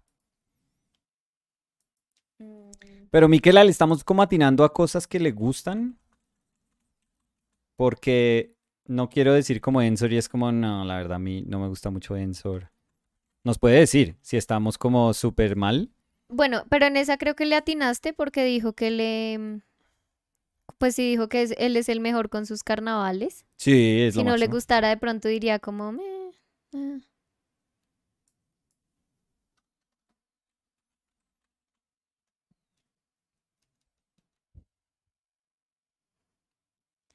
Y es que yo tengo en mente algo, pero ¿Qué? pues yo siempre me voy por las ramas. No, tranquila. Entonces, o sea, Miquela está pidiendo ayuda con una pintura y a mí se me viene ¿Los a de la cabeza Calder? una escultura, sí, de Sí. Calder, del circo de Calder, que yo te lo mostré, ¿te acuerdas que yo Sí, lo tengo de fondo? Lo increíble. tenía de fondo de computador. Pero muéstrale que ella siendo así súper expresiva, de pronto le gusta Uy, es mucho también eso. precioso, o sea,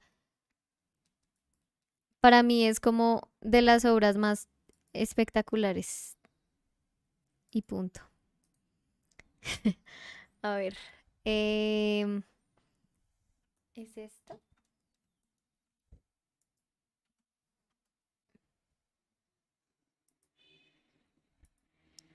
Sí, y creo que no es, bueno, de pronto estoy hablando desde la ignorancia, pero creo que no es No, de lo más conocido no, de Calder no, para nada. y es como Muy chévere, una joya. muy lindo. ¿Es este?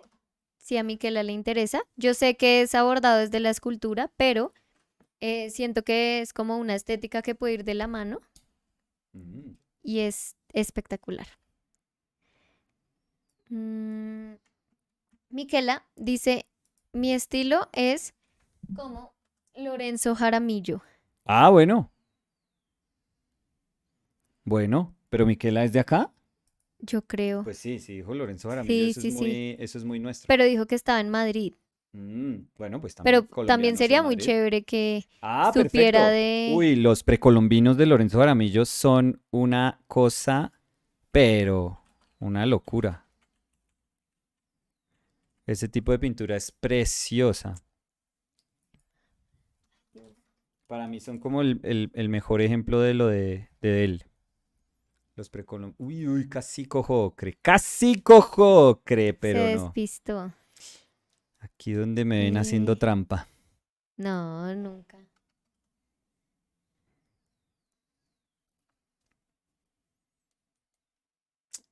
Pucha.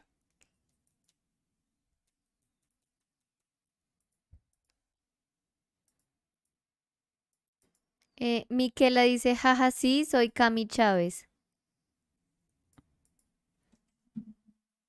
Espérate, un momento.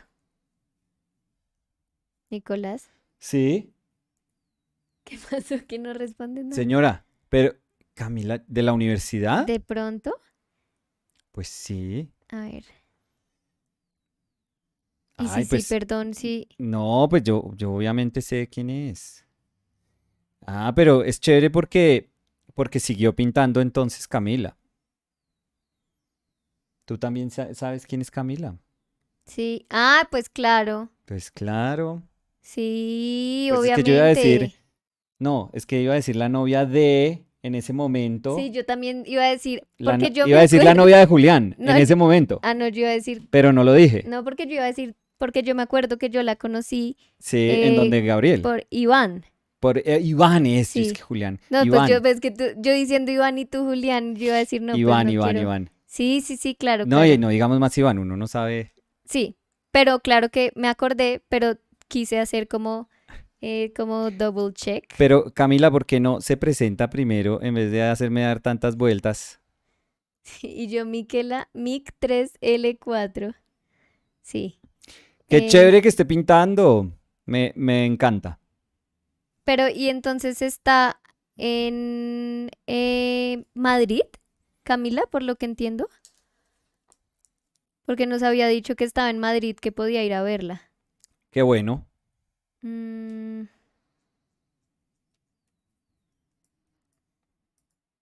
dice, ja, ja, ja, ja, todo bien.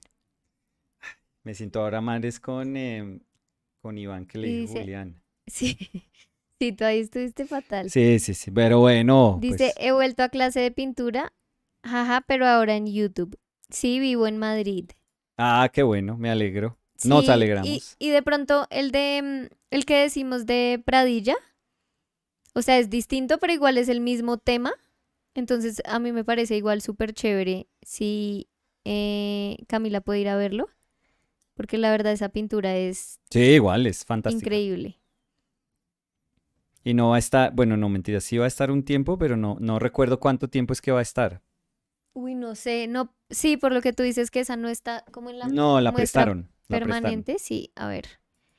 Pero espérame porque si yo puse el link directo del Museo del Prado, de Sí, pronto, está como en mm, exposiciones, porque la ponían a como si ver, fuera una exposición cuando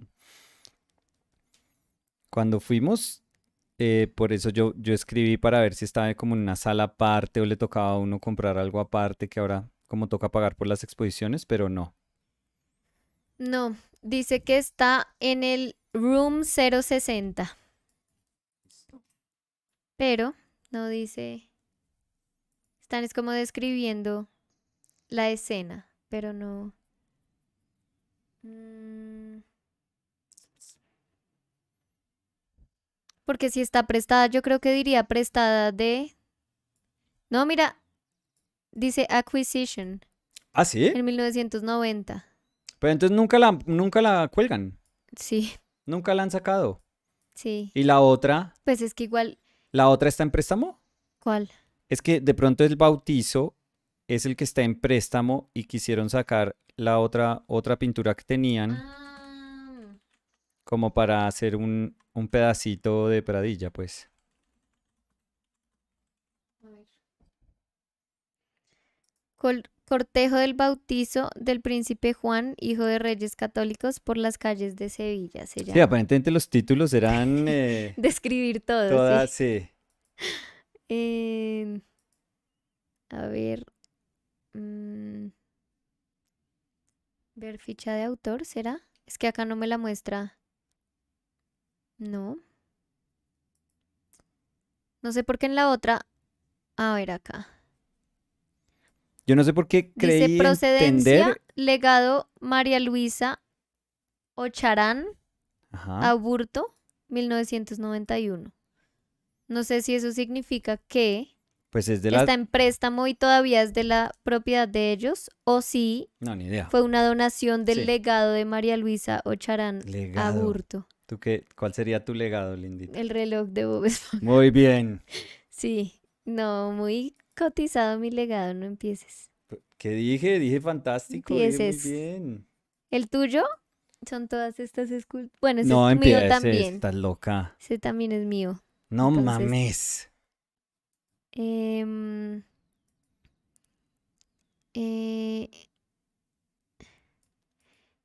eh, Camila dice, sí, mándenme los referentes en Insta, voy y hago la tarea.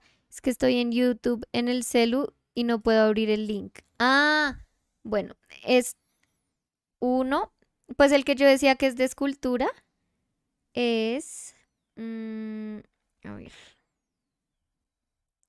eh, Pues ahorita se es los de mandas. Calder, sí, se llama. Ujú.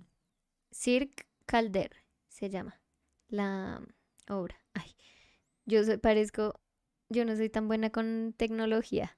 Puse enter y no enviar. Eso me pasa mucho a ti, ¿no? No. Como que en vez de enviar el mensaje lo escribes y ¿Y das por lo hecho de dejas que lo abierto. enviaste? Sí. Em, Liat said, the Yes. limited palette with the widest range I found so far is titanium white, Okay. cat lemon or bismuth, and phthalo blue, Yeah. quinacridone rose, and black. Oof. Yeah, I mean, if you put a black in there, for sure that expands it quite a bit. Thalo, woof. That's gonna be a tough. At least for me, that would be a super super tough palette to deal with. I think that would definitely not be easy one for me. Because I've I have really bad experiences with Thalo. Not because there's anything wrong with Thalo. It's just that I'm not good with Thalo. So um and and which was the red? No, quinacridone rose. Okay, so not a magenta but a rose, but it's Mhm. magenta-ish. Magenta Yeah, no, but you adjacent. said the red, so I said, Yeah, as a red hue. As mhm, a red mhm, hue, what yeah. would the pigment be? Okay, but that's pretty good. Yeah. Mm, dice Pink Guy, Okay. dice el perro es mi corazón y un emoji con un corazoncito y un perrito. Pero El no entiendo, ¿de pronto perro alguna de las pinturas había un perro? de Goya. No, no, de pronto de las que hemos estado hablando, de las de Pradilla, o de Pradilla tiene pronto un en el perro. circo de Caldera había un perro, Ah, de de pronto. pronto. A ver. O bueno, es que me queda más fácil en vez de revisar todas, que Pink Guy Sí, nos cuente. claro, más fácil. Mm, Camila dice, Calder también es referente. Sí, ¿y esa obra en específico? Increíble. Sí, Mm, Camila, no sé si Camila iba donde Gabriel, ¿no? Porque los vimos alguna vez ahí enfrente del, como que Gabriel hizo taller abierto. Yo creo que esta es la última vez que la vi. yo no sé. Sí, que estaban vendiendo como aguapanela con empanadas, con algo. No me acuerdo. Camila, ayúdeme. Estaban como en la entrada del taller de Gabriel, ¿En el que yo hacía cerámica o en donde, el donde hacían nuevo que cerámica. tiene? No, no, no. O No. sea, ¿en el que yo hice o en el No, nuevo? en el que tú hiciste. Y Y entonces Mm. creo que era como no sé si era Ay, pues creo que esa vez fue talleres lo de talleres abiertos. abiertos que yo estaba mostrando De pronto. las E cerámicas. Iván tenía también ahí, ¿sabes? No, Yo no me acuerdo. no que yo recuerde, no. Cuéntenos Estábamos vendiendo obleas, dijo. eso, pero bueno, yo me acuerdo. Ay, yo no. Y cócteles y Eso. arroz con leche, ustedes nos Yo les compraron. compré horribles esos cócteles, de una vez le digo. Fatal. ¿Y por qué no compraste fue arroz con leche o oblea? No, pero ¿qué me va a meter? Un Yo cóctel, feliz. un arroz con leche, una oblea y buenas, ¿dónde está el baño?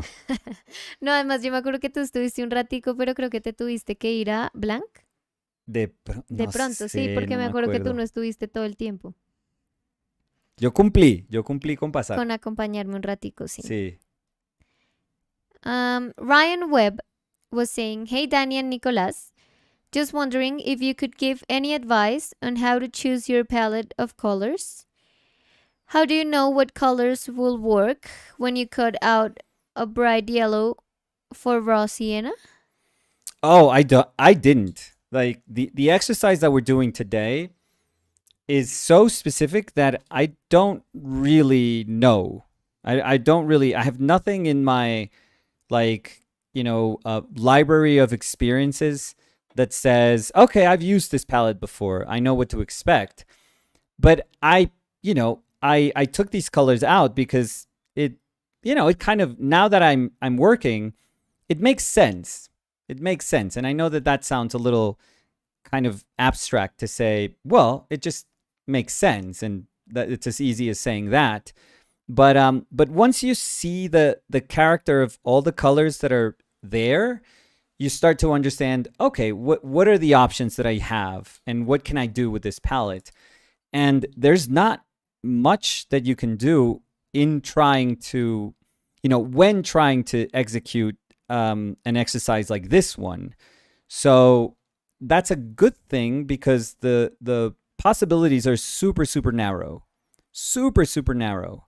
So if you want to tell yourself, hey, the whole point of this painting, the whole point of the painting, is just to make this little bit yellow, feel yellow. What do I have to do so that I can make it feel the most yellow? And Mhm. by the way, we're not doing like tricks here, not tricks, but we're not using transparency because many times, like, if I use medium and I thin raw sienna and I would cover, if I cover Oh yeah, the paper as a if ground, the yellow is like see through, it would be yeah, super bright. it would So be a lot brighter, yeah. exactly. But you're using the paper in there as your aid. So a lot of today is like mixing. It's pure mixing. There's no tricks to it. There's nothing weird. It's just, fundamental, good old fashioned, just put a, bit of color here, a bit of color right next to it. And what do you have to do in your palette for that to make sense?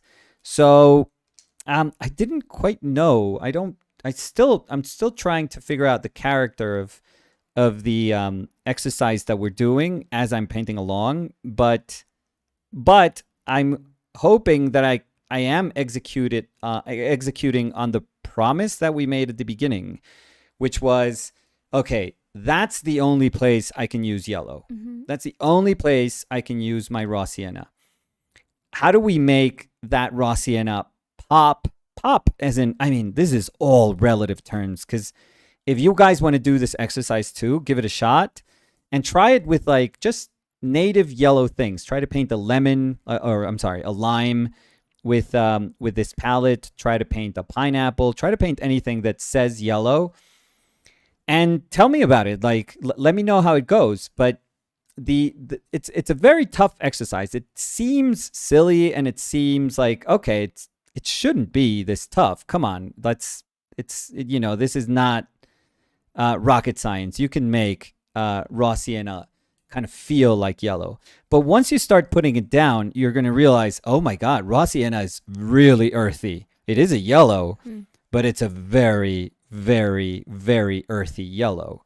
So you're going to have to, your brain is going to have to say, what can I do? Okay, what are my tools right now to try to make this, you know, try to make relationships around this yellowness, this relative yellowness, to make it look as yellow as I can.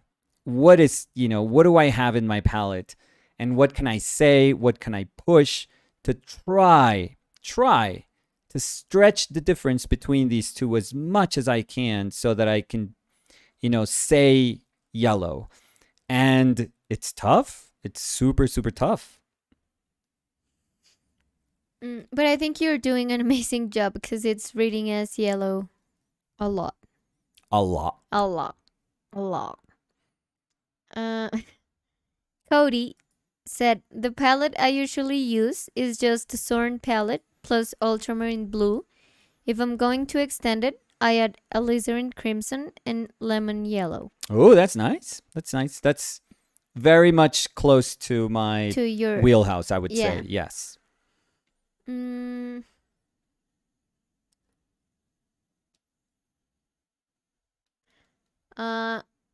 Liad was saying every time I hear Michaela, I think of Melanie and Elden Ring.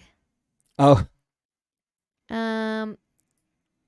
it's Melania, but it's probably autocorrected. Yeah. Oh. I haven't fought her, by the way. No way. I'm not ready. I just beat. Who did I beat? The golden dude that you can go then to open the tree. But I think that's sort of end game ish. So I'm trying not to do that. So I want to fight her. And I also am missing. I'm missing a bunch of things. I'm missing. I want to end Rani's quest, so I know I want to do that, and I want to end. Whose quest is this? I forget. I'm also have like another quest going. So I still have to go to the poison castle, which I absolutely hate poison. And there's a bunch of what are the buggy eyes? They're in all of the Dark Souls games. I forget now what they're called. Which is the worst enemy in all of the Dark Souls series. What are they called? So I remember just going past that castle and noticing that that they were there, and I was like, hell no, I'm not doing this anymore. I'm so not doing this right now. And what did I do? What did I do? I forget. What was I doing? I forget. Liad said, "Don't burn the tree until you do rainy quest." Yeah. So I know I could, like, I don't really know.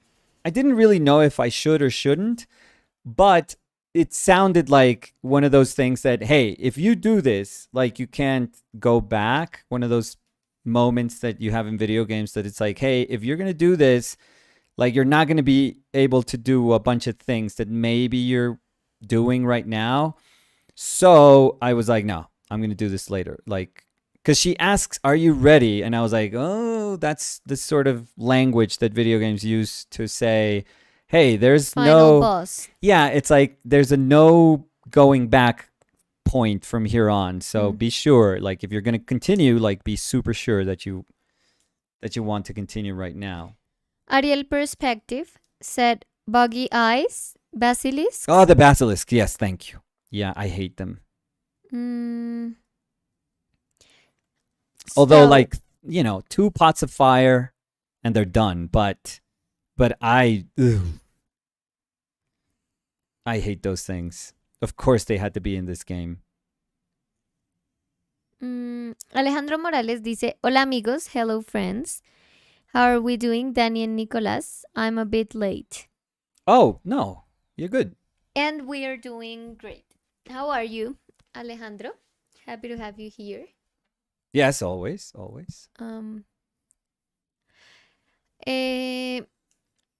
Camila dice, Nicolás hace ver re fácil la pintura y luego uno está quemándose las neuronas por sacar una forma. No, pero yo estoy acá. Yo también estoy quemándome las neuronas aquí tratando de esponja. Entonces, Ay, no, está increíble. no es tan Créame que los dos sufrimos igual. De pronto, o sea, de pronto sufrimos por distintas cosas, pero estamos sufriendo igual, le prometo. Liet said, I eliminated all the numbers and earth times from my palette because they dry too fast on my palette. Oh yeah, for sure. Yeah, a lot of people don't dig. Raw umber is one of the quickest ones in that aids. You know, if you see drying times as something that you want to improve, it aids the drying time in oil for sure. Alejandro Morales said, Liet, just curious, how many days do you enjoy having your colors open? And Liet said, Alejandro, in the palette, my paint stays open for over a week or two. On the painting, a couple days. Good. Yeah.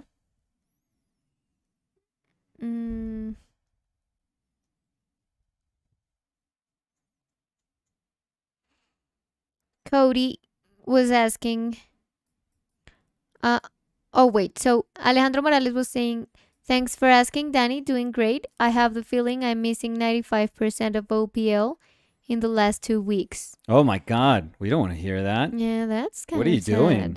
What are you doing? No, I mean, we're joking. Yeah, and of course we are. I mean, the good thing is that you have a lot of us in the days to come. What? Sí se dice así? What? Los No, I días don't que know what you were vienen. trying to say. So I there's thought you were gonna be gonna a say, lot like, of videos. I thought you were gonna say, well, the videos are there. If you there's a Well, backlog they're if you want to there. check it out. No, but I was trying to say that we're still gonna do a lot of streams we in hope. the We hope. days Yes. to come. Yeah, we hope. So you're good.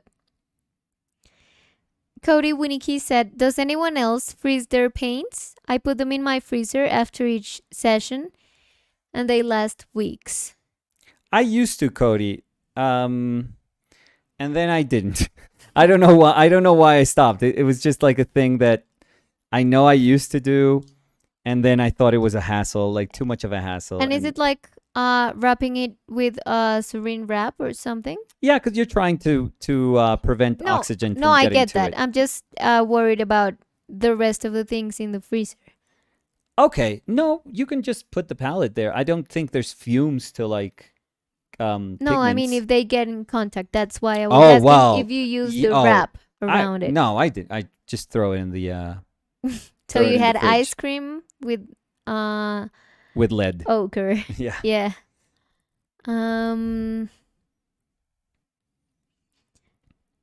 I don't think I've ever been super careless or careless like chronically careless with my paint. Chronically careless? Well, I'm trying to say like repeatedly careless. I don't think I've ever been like that. Maybe I've done some stupid stuff, but not stuff that's I'm not a repeat offender for sure. Bernadette Neff said, yes, I freeze. I use cheap floor tiles in white size that fit my square container with tight lid.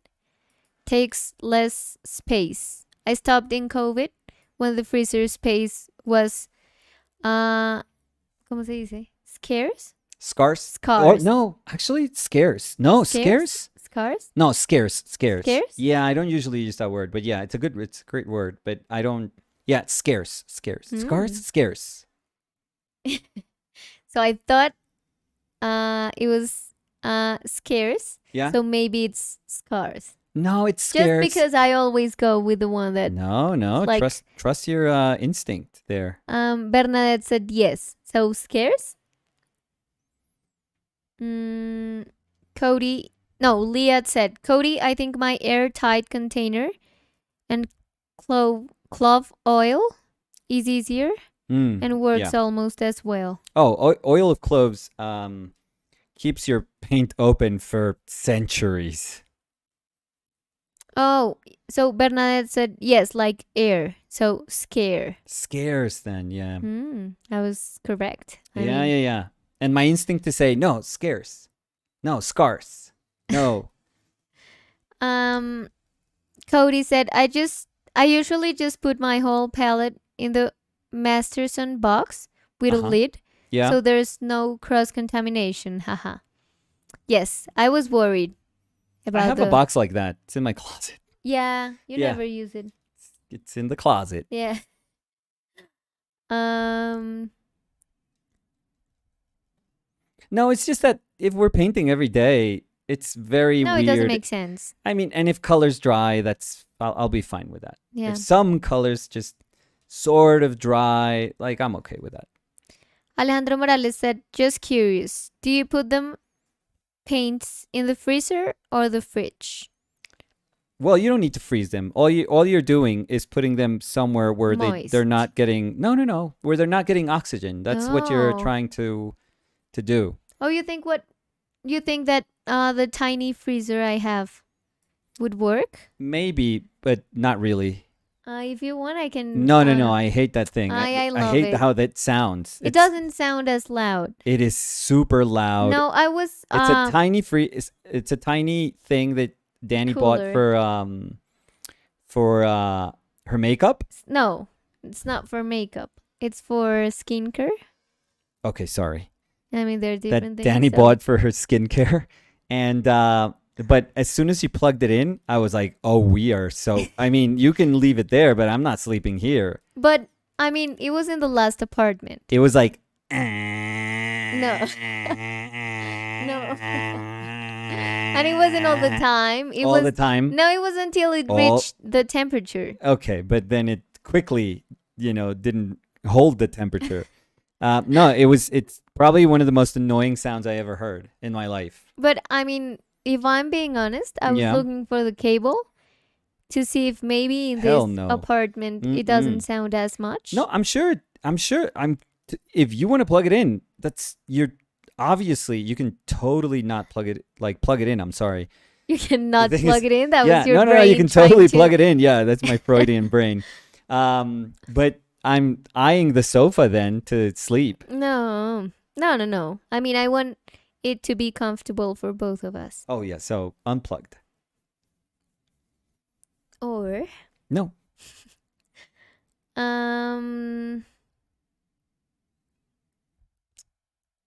Alejandro Morales sent some crying emojis and wrote Oh, I it mean- was. but I guess it's It was like this tiny little motor. it was like a tiny buzzing. Yeah, it's a tiny, tiny little No, motor. and I have to be honest. I mean, yes, it had a sound, but Yes. I also have to say that in the last apartment we were living, Yeah, I mean, I'm grateful that when we were living there, yeah. no one else, just one apartment. Other person, yeah. Yeah. No, I was gonna say one apartment was occupied Yes. and the other were empty. Yeah. Because you could hear anything. I mean, if someone was walking on the street and they let a tissue fall, you could hear the tissue Okay, falling. that's super specific. Yes, So- yes, but I'll go with that. Yeah. It was like, I mean, you could hear things clearer in the street Yeah. that when you were on the street. Yes. So, the tiny fridge sounded crazy. Well, it would have annoyed people in the street then. Yeah. So No, we're 'cause it let's was- do it for the people in No, the it street. was just like one way.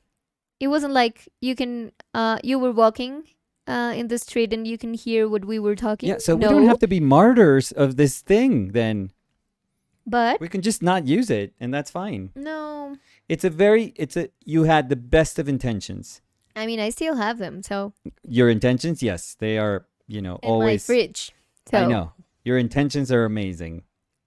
the only thing I don't find is the cable. Oh, that's sad. Maybe you put it somewhere. That's so sad that we lost the one cable. Yeah, maybe you That left worked it for in the the fridge. last apartment on purpose. It's so now that sad. I'm thinking about it. It's so sad that the one cable that was needed for this to work, for this torture maybe device when to work. Fred was asking for the rope, Yeah? the skipping rope for her class. Right.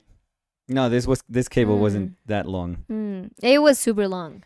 Was it? It was super long. I Yeah. forget. Um. It's been so long since I threw it away. I would never throw away your cable. You know that. We're Ay. playing here. Alejandro said, Danny, sounds like you were living inside a guitar or a contrabass. Yeah, Yes. yeah, a lot of Ay, yeah, espérame. it was funny how much you could hear from everything that was going on. So yes.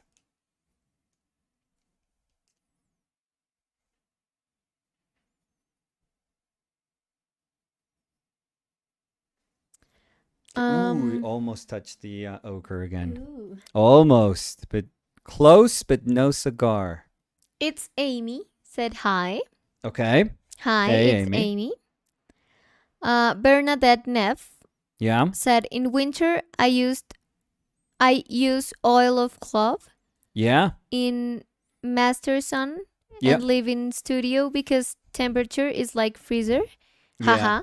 I use wool and wick to saturate with oil. Wow. It does work well. So where are you in winter? Because that's a lot of protection from cold. Because we don't have anything remotely close to that here. Marcelo Peralta said, I just put my palette in a plastic bag. Yeah. I mean, you didn't even put it in a plastic bag. No. When you used the freezer, now that... Yeah. No, I never, I mean, there are so many proper ways to do stuff. And I have to say, I haven't really been the poster child for No, those but I things. would say that you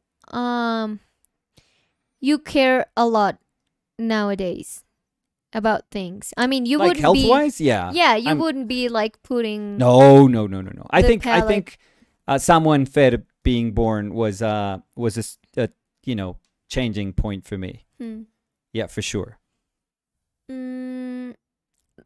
Robert Pietarinen said, hello from the Netherlands. Hello, Where are Robert. you two artists from? So we live in Bogota, Colombia. Yeah. I am Colombia. from Bogota, Colombia. I was born and raised in Bogota, Colombia. And Nicolas was born in Wisconsin, US, and raised in Bogota, Colombia. There we go. But all of our families are essentially Colombian. So Colombian, yeah. so we are Colombians. Colombian. Yeah. Exactly. So in the World Cup, we root for only one team. That's how you know your nationality. Yeah. What? No. What? No. I mean, there's people that... No. I don't root for any other team in No, my there's life. people, I not know. you. I don't root for. Come on. Bernadette Yeah. was saying they're from Port or Orchard, Mhm.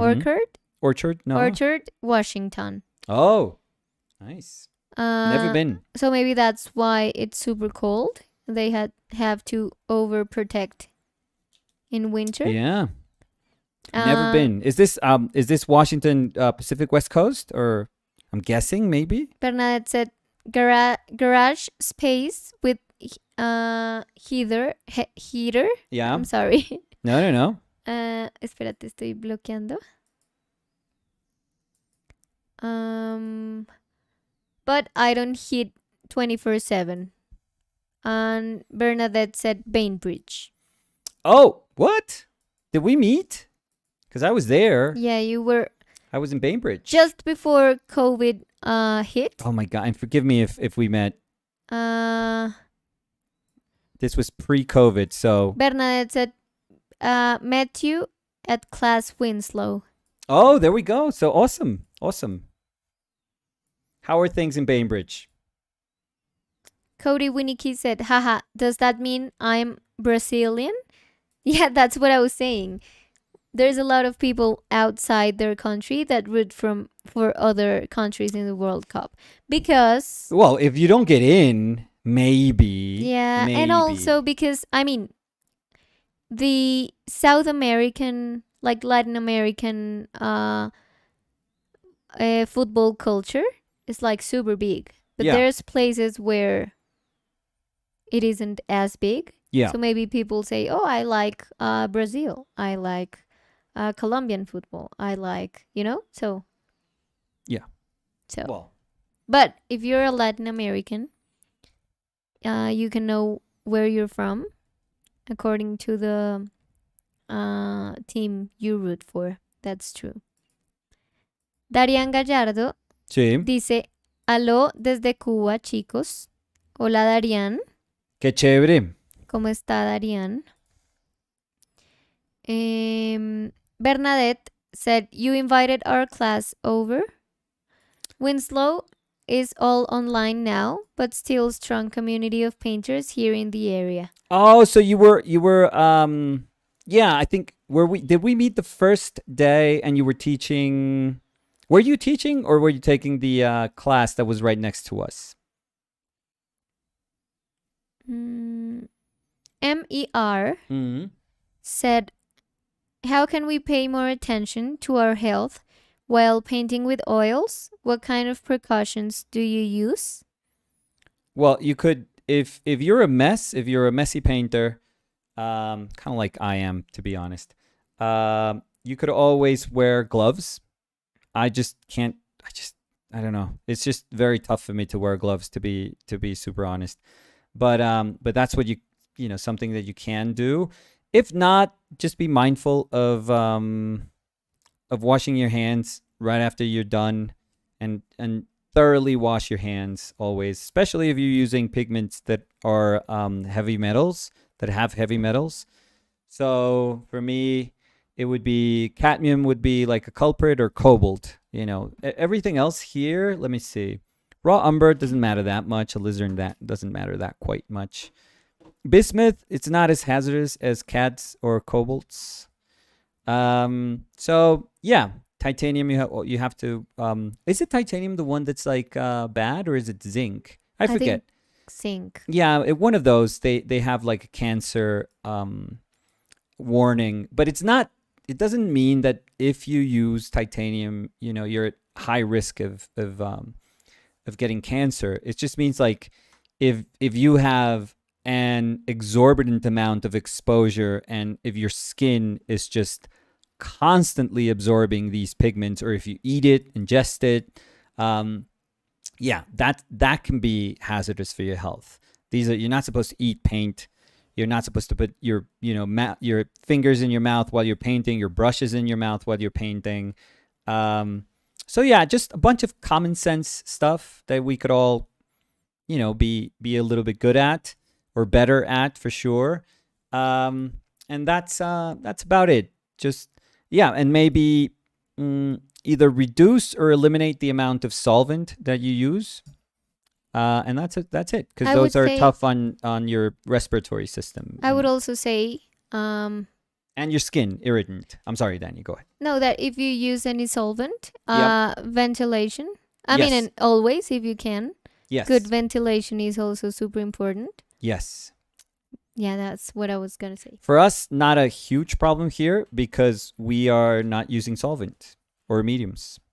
So, Yeah, but we still have the door open. yeah. And I mean, if you come inside our house, you Yeah, it would doesn't- never know Yeah, it doesn't that we're painting here. doesn't smell like paint at all. Exactly. Yeah. Well, you could know that we're painting because sometimes there's or we're producing things, because sometimes when I carve, for example, It's a there's like mess. wood shavings everywhere. Yeah, it's a Sometimes there's like paintbrushes in the bathroom, but not because of the smell. You would never know because of the smell. A ver.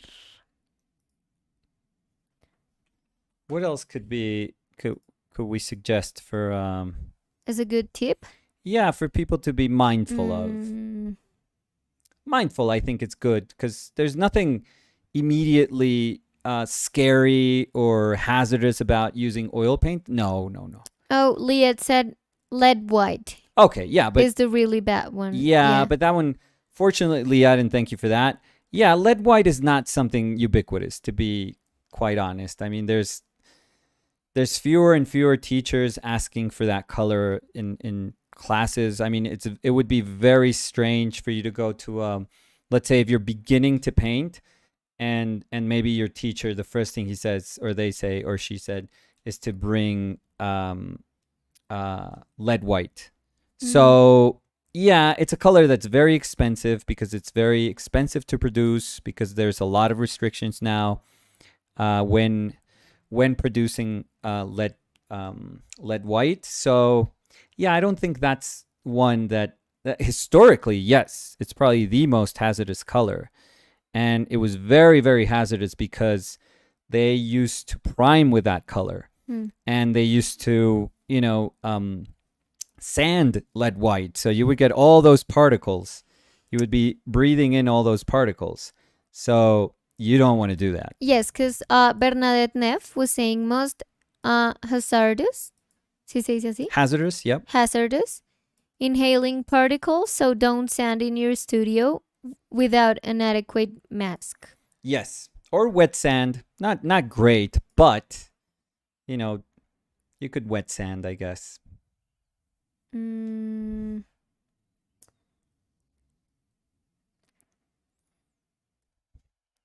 Alejandro Morales was saying it is very, very difficult to get lead white in Europe. Yes. Um, Well, Michael Harding does lead white, but it is difficult. Um, so it's going to be expensive. That's the way they try to, at least, you can't. Yeah, I mean, you can make laws to say, yeah, this is prohibited, but the easiest way to stop the production of something is just make it super, super, super expensive, because mm, then very, very few people can afford it, and if mhm. very few people can afford it, then you have no other option but to say, hey, we can't, I can't keep producing this because nobody's buying it. It's not good business.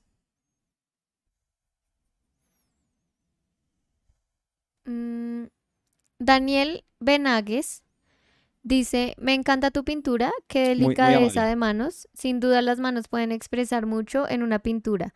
Para vosotros, ¿qué pintores resuelven las manos con gran maestría? Y una carita feliz. Woof. ¿Tú tienes alguien en mente primero? Pues yo pienso, hay manos re famosas, las de Chile, por ejemplo, Egon Chile, Mm, son manos así poderosísimas. mm, A mí me gustan, este es como una, mm, eh, no sé qué tan popular sea, pero ujú. hay un pintor francés del siglo XIX que se llama Léon Lermite,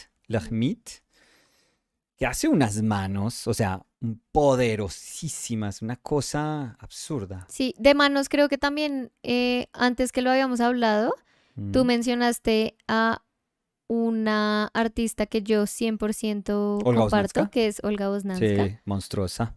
Eh, una también un poco fácil, por lo menos para mí, diría yo, de nombrar sería las de Zorn. Muy lindo. Y sobre todo cuando hay anillitos. Pues él pinta lo que sea, él pinta chévere todo, O cualquier sea, cosa, los pucha. anillos que son dos brochazos. Sí, Em, ¿Quién más? A ver, quiero pensar pero en así una que de me diga, pronto un ¡uah! poco. Esas Sí. manos. mm, mm, Es que normal, es que si uno dice Zorn, él pinta cualquier cosa chévere. sí, Entonces, sí, sí, sí. pero estoy tratando de pensar cómo que me haya... Pues me acuerdo que las manos, o sea, yo le tenía mucho susto a pintar manos cuando jovencito, pues todavía le tengo como respeto, digamos. Y me acuerdo que antes de devolverme de Estados Unidos, yo me metía como a la biblioteca a leer y a ver libros de arte y así súper ñoño. Y eh, me puse, tenían un libro de eh, Lermite, pero también tenían un libro de Mateico, re viejo, de Jan Mateico. Y me di cuenta que las manos que hacía Jan Mateico eran poderosísimas, o sea, todas las manos eran siempre chéveres, siempre, o sea, siempre tenían como, siempre estaban en una posición súper como activa, siempre haciendo fuerza, siempre gestos, siempre. Entonces, yo me acuerdo que me dije a mí mismo algo, pues que suena como hasta súper sencillo hoy en día o que no es como un gran secreto tampoco, pues. Pero me acuerdo que me dije como me escribía yo noticas, como diciéndome a mí mismo que dejara de huirle a las manos Ujú. y que tenía que atacarlas. O sea, me empecé a decir, bueno, esta es la última vez que yo pinto algo con alguien con las manos en los bolsillos, o siempre recortando una Sí, sí, mano, sí, claro. o siempre haciendo la mano mucho más suelta de lo que hubiera querido hacerla. Pero eso sí, suelta no intencionalmente. O Exacto, sea, exacto, suelta es por miedo a resolverla. exacto. Más suelta de lo que hubiera querido hacerla. Por eso Ujú. creo que ese es como lo importante ahí, que yo hubiera siempre querido ser como bueno. Y entonces yo dije, bueno, hasta hoy, no más.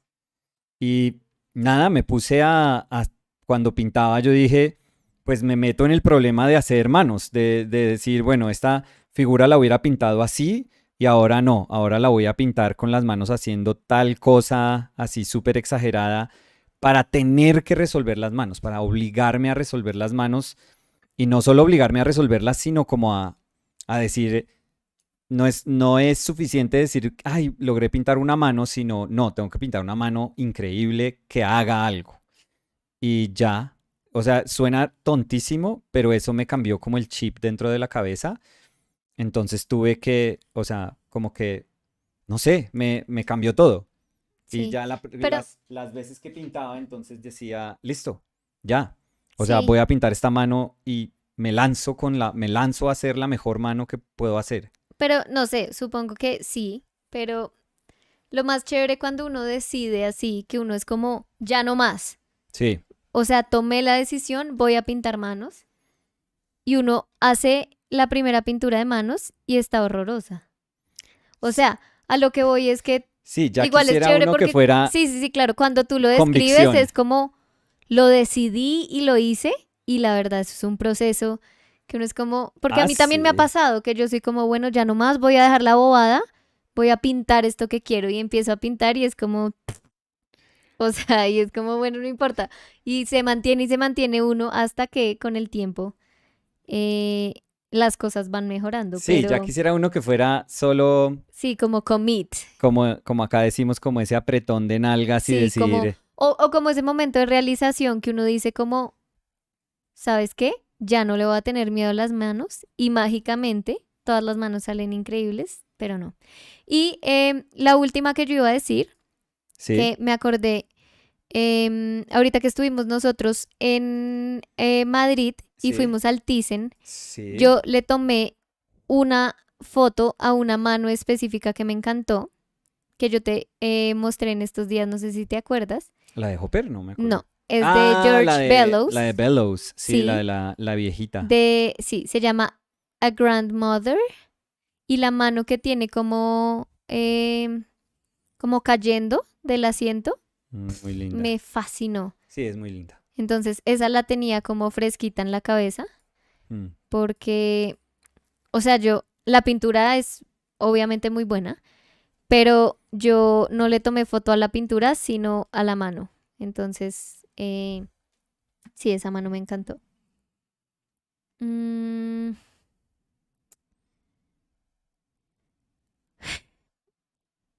em, Pero pues pero, o sea, al final la verdad es que hay una cantidad absurda de artistas que hicieron manos increíbles, o sea, esa es la verdad. Antonio González García Sí. dice, vaya locura, Mister Uribe.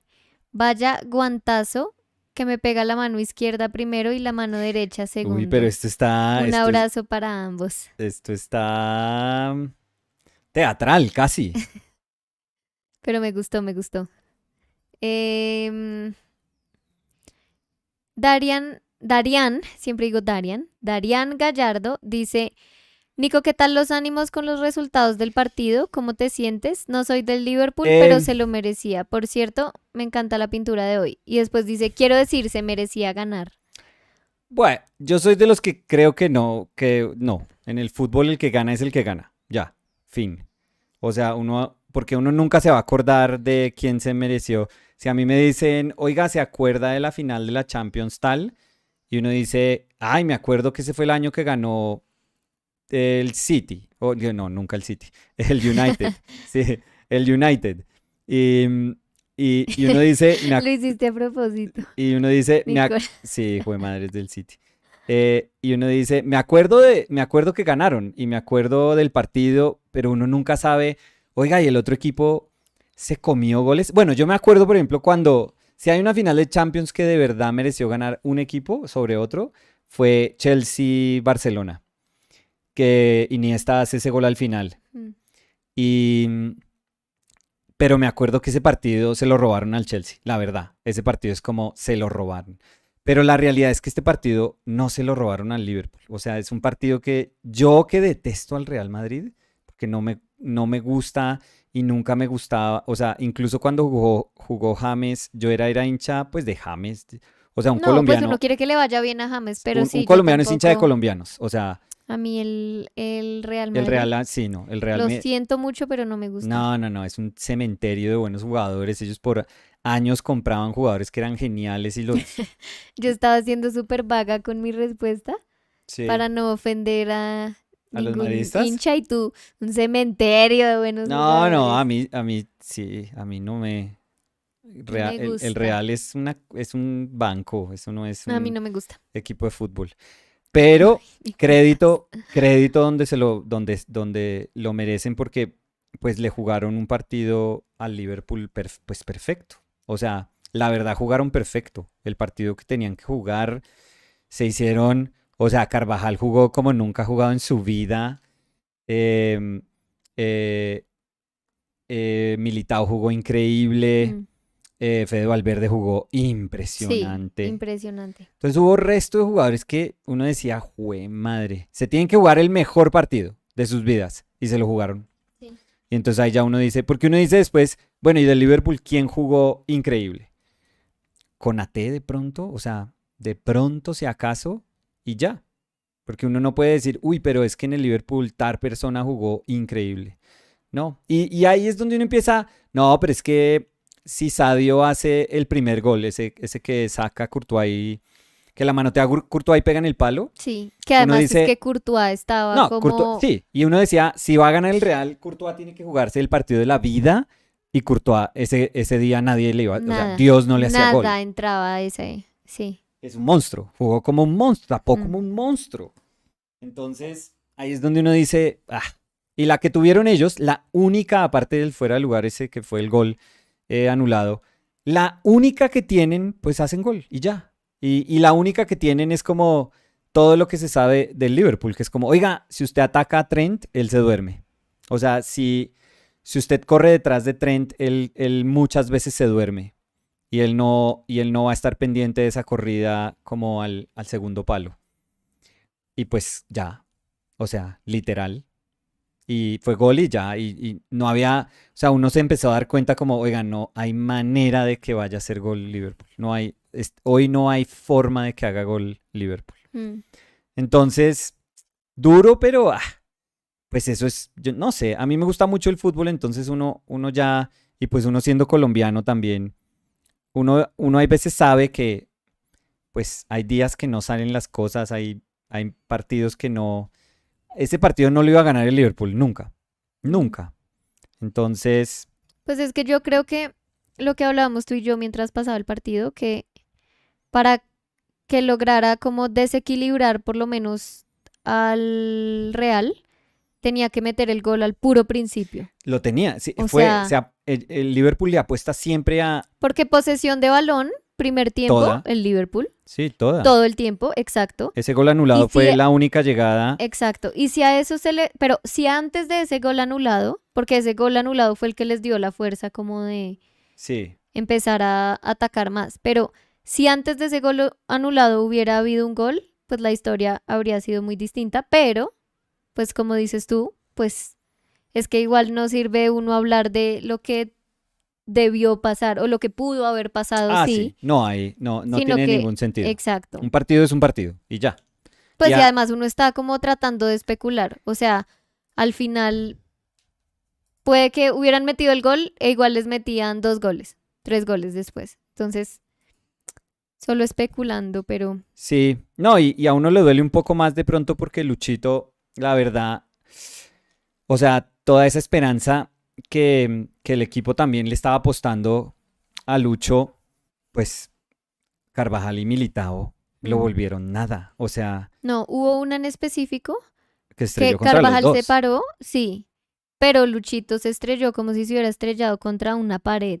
Sí, Carvajal le jugó sucio. Sí, le hizo cuerpo y Luchito salió volando. Sí, y yo estaba hablando, así como Trent se tuvo que subir como 10 kilos de No, músculo. pues yo te di el ejemplo perfecto, el de Neymar. Sí, sí, pero digamos en el Liverpool, para Sí, hacerlo sí, sí. como al Liverpool, a Trent le subieron como 10 kilos de músculo por ahí. Mm, O sea, mire lo que era Trent hace 3 años. mm.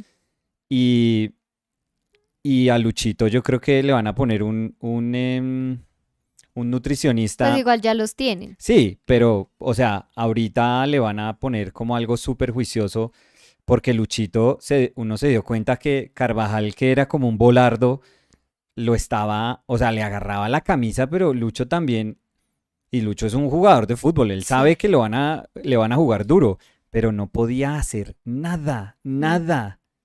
Impresionante. Entonces, la verdad, no, a mí se me hace ya objetivamente viendo el partido que jugó el Real, impresionante. O mm, sea, jugaron el partido que tenían que jugar. Jugaron perfecto, perfecto, y ya. Y si uno tiene un plan y juega perfecto, y la única que tiene la hace porque es como, hey, cuando tengamos una, toca hacer el gol.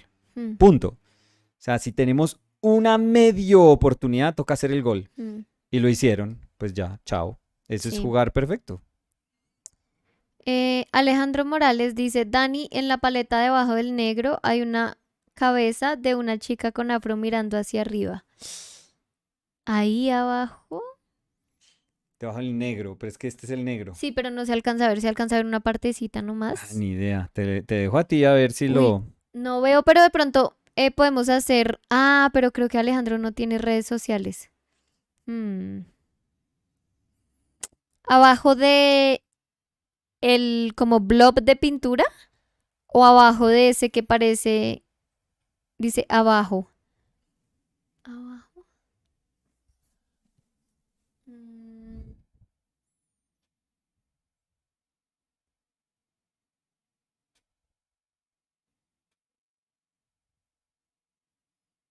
¿Dónde? Siempre me da curiosidad. Porque siempre que nos han dicho, no lo veo. Y cuando nos muestran, es como, ¿qué? No lo puedo dejar de ver, ¿no? Sí, estoy haciendo tus uñas. Ay, sí, de caritas felices. Es una cabecita chiquita de perfil, ¿Ella? mirando hacia arriba, Uy, no. ¿Esta? una chica con un afro, Sí, pues si me dicen afro, pensaría acá o acá. mirando hacia arriba, de perfil. Mm,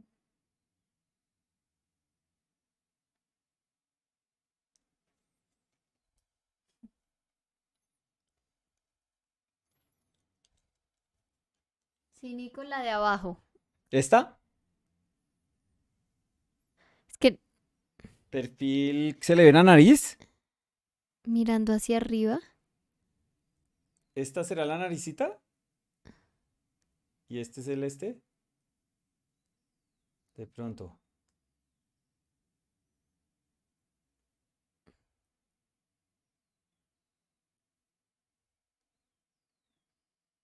Sí, dice Alejandro. Ah, sí. Mira, está mirando para arriba. Ya te dice la orejita. Ah, ya, ya, ya. Sí, es como bailando. Ah, ahí está súper. Está como, ¡uh! Es un mapalé así. Yo veo es como la carita como de uno de esos, ¿cómo se llaman esos? Esos ratoncitos que son como más grandes, Ratas. ¿no? Que tienen como ojitos de... Chinchilla. ¿Será? No sé. Rata. No. Hámster. No. Ay, ahí está divina la chinchilla. Sí. Ay, divino, no, pero no creo que Mucha sea gente ese. la tiene de ¿Mascota? pet ahora. No, es desde que tiene las orejas así como puntudas, grandes. Míralo acá. Espera. Aquí, mira Lemur. el ojo, la naricita y la boca. Ah, pero parece una chinchilla. Sí, pero no, no, es que hay unos que son parecidos a la chinchilla, Ah, no sé. pero tienen la nariz, No, toda tienen las orejas chatica. súper grandes. La chinchilla tiene orejas Sí, grandotas. yo sé, pero lo estoy viendo y no son tan grandes. ¿Sí? Ujú. No sé. I don't know.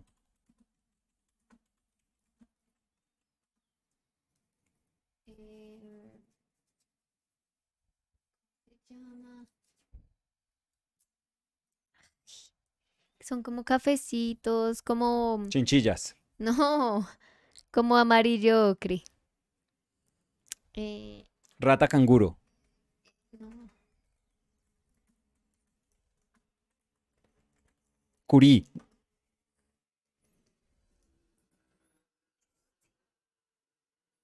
¿Gerbo? Gerbo. ¿Qué es eso? Es el que tiene las orejas súper Ah, como grandes. gerbil. Gerbil. Pues dice gerbo, pero no, creo que no es el Pero eso gerbo. no es. No. mm, ¿Puede ser este? Mira. No, ¿qué es eso? Eso es una rata canguro, mi amor. Es- Literal, es una Se rata llama un canguro. gerbo, ¿cómo así? Pon kangaroo rat. Son geniales. Kangaroo rat. Eso existe. No, pero las kangaroo rats no tienen las orejas grandes. Pues no tan. No las tienen grandes, o Es sea, un, literal. es un ratoncito, canguro, No, es el divino. gerbo. No, mi Y amor. se ve literalmente ahí. Si quieres, señálalo porque yo estoy hablando y no saben dónde. Acá, mira. Mírame, Because we mírame, play. No, mírame no, acá. no. I can do this. ¿Y la oreja? Because we play this thing where we find things in our palette. What's in my palette? It's called. So Danny saw this little guy here. Gerbo. This little gerbil. Um, Hey, little fella. Little gerbil. uh, I think it says gerbils. No, pero no. Yeah. No, because gerbils doesn't have does not have huge ears. Ears? Mm, what are his arms like? His front legs like? Because I'm making him like he's begging or look, something. yeah, it's like that. They have a like here in en el pecho. No, you did super small ears. What? Even bigger? Yeah, look at them. That's why I was showing. No, no, no. To the no, up, up, up. 'Cause they're long. Mira, mira, mira, mira. Acá. I like that one. Oh no, but that's like that horrendous animal. No. Yeah. I think it's super cute. There we go. So that's our little gerbil. Well, I don't know if you can call it a gerbil with that ears, but at least we tried. At least we tried. At least you tried. Yeah. Ariel Celeda dice un gerbotuil. Como- Hola Ani, Nico y gente del chat. Estuve mirándolos mientras hago cosas. Qué bueno. La Hola mejor Ariel. manera. Cuando hablamos de las manos, no sé si es Michel, Miquel, Mm. Michael, dice manos de Sorolla Mm. y dice hands of Elisa Ivanova. Oh, she's Yeah. amazing. Yeah. Bernadette Neff said, "You don't want the dry particles in your studio at all. It's also the dust that is hazardous. Hazardous? ¿Era? Yeah. Important topic, studio safety. Yes. Thanks for the discussion. You guys are so great to listen to." Oh, No, thank you. Thank you. So I think we are nearing resolution of this particular paint because I don't want to paint this hand. I like the I like it two too. colors that are like a gesture that you're kind of fixing your watch, Hmm. and that's about it. And I don't like to. I wouldn't want to. I mean, I put those little Easter egg thingies just on your tip of your nails because I think it's just fun, like a little bit of fun. But but but so our plan right from the beginning, I stretched it a little bit, and I'll show you where I stretched it from our original plan. But our plan from the beginning was to make raw umber, which is, it's this No, color. it wasn't raw umber. I'm sorry, raw sienna. Hmm. Raw sienna, which is that. Okay. So to make something that is not natively yellow, I mean, it's a dark yellow earth. That's how we would describe raw sienna perfectly. Um, but our aim was to say, okay, what do I have to do? What can I do to make that raw sienna read like a yellow, say yellow, and maybe communicate the yellowness of something that we are very, very familiar with. So we took SpongeBob, which is everyone can associate SpongeBob Yellow. with yellowness. So we took him and we tried to understand him as our source, like what we were explaining at the beginning. He's going to be our the source of yellow in our brain. So all we have to do now that our brain kind of is attached to this idea of yellow, this concept of yellowness through SpongeBob, all we have to do, well, I'm saying all we have to do, but it's really tough.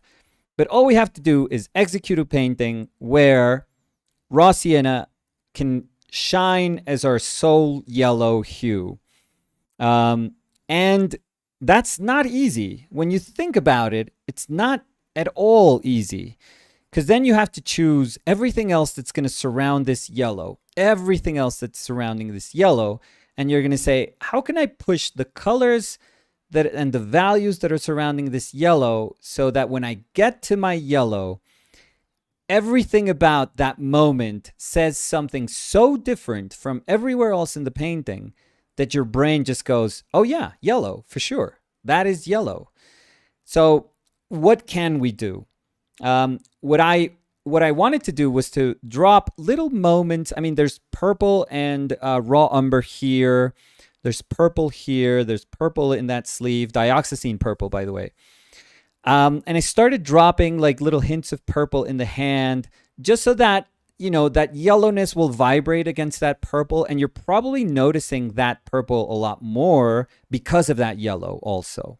So the yellow, I think it's doing its job in the sense that it's making the purple look more purple, and the purple is doing its job in making the yellow more yellow.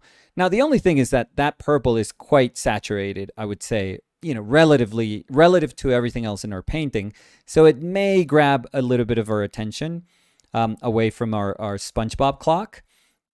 But the idea was to reserve our yellow, which is kind of like a yellow orange, like a dark yellow orange earth, to reserve it for this spot and then nowhere else in the painting. So it's kind of difficult because you have to make it part of the painting, but still tell the color, your time is going to come.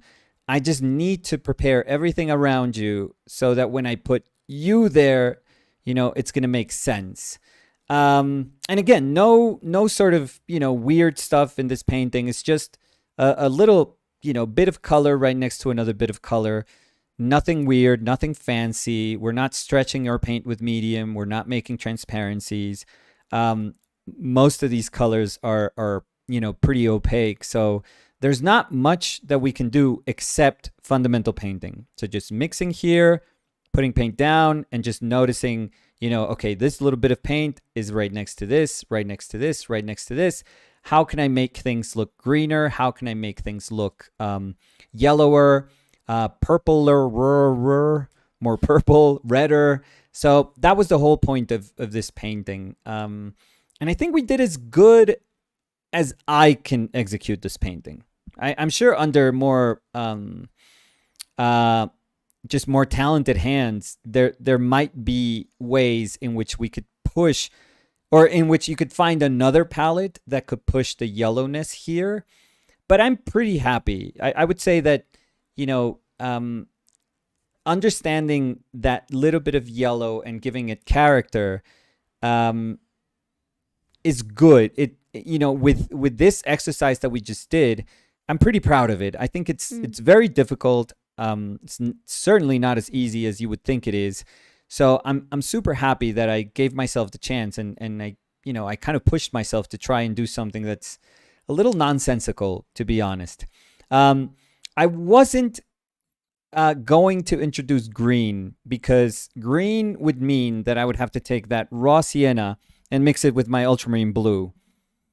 And it's amazing, right? Yeah. Look at that pink and that green right there. I I think, mean, complementaries too. yeah, that's like my favorite part. Yeah, yeah. As soon as Apart from my I, beloved SpongeBob, but yeah, yeah, it's like, yeah. As soon as I saw that, I was like, oh, I'm gonna have to push the green, mm, because it's no.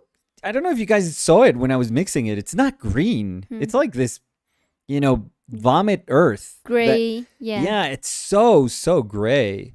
But again, it just goes to show you how incredible, how powerful color is, that you can do that. The reason that I didn't surround my SpongeBob with that purple is because I thought the purple was too much.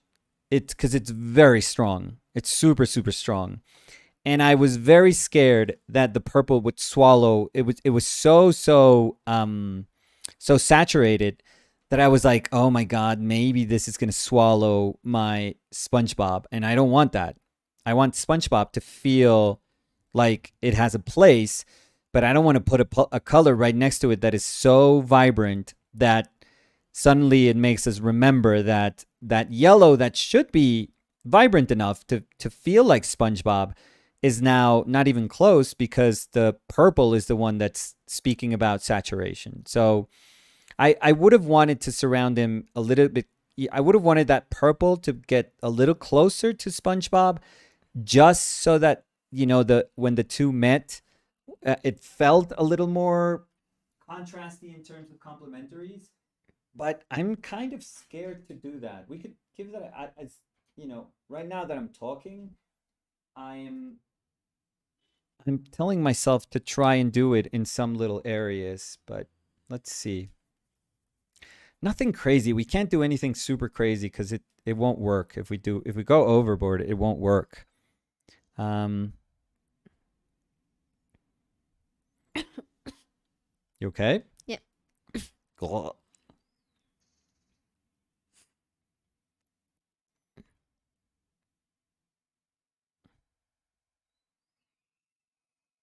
Yeah, it has to be so little.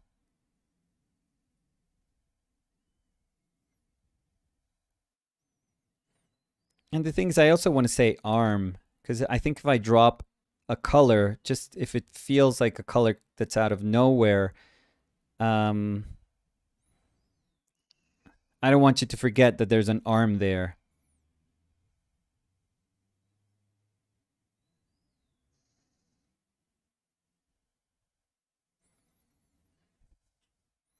Okay, that's not bad. That's actually that helped a little bit. Yeah, it really popped Yeah, but I think the I'm doing something yellowness. that's kind of cheap. If I'm No, a little bit, I feel like no. I'm kind of hard on myself with these things, and I feel like I'm doing something that's just making it easier for me to push the color, but that it doesn't quite make sense with the painting.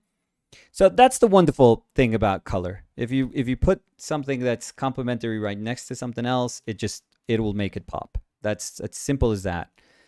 But I didn't want to make it look. Maybe that's what I was thinking, that it would look a little too unnatural if I pushed it too much. But when I was talking, I was like, well, maybe we could have pushed it a little bit more, maybe. So let's leave it there. I'm fine with that. I just don't want to make it. I think it looks cheap if I do it, if I really punch it up a lot. So Yeah, because at the moment it doesn't feel yeah, like forced. yeah, yeah, Like yeah. super forced. Like I in don't want to. post. Yeah, I don't want to do that.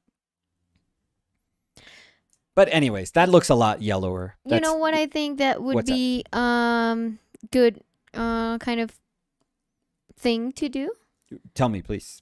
Uh when you did the painting of Fer with the coat Yes. and we compared it with the one of my coat, Yeah.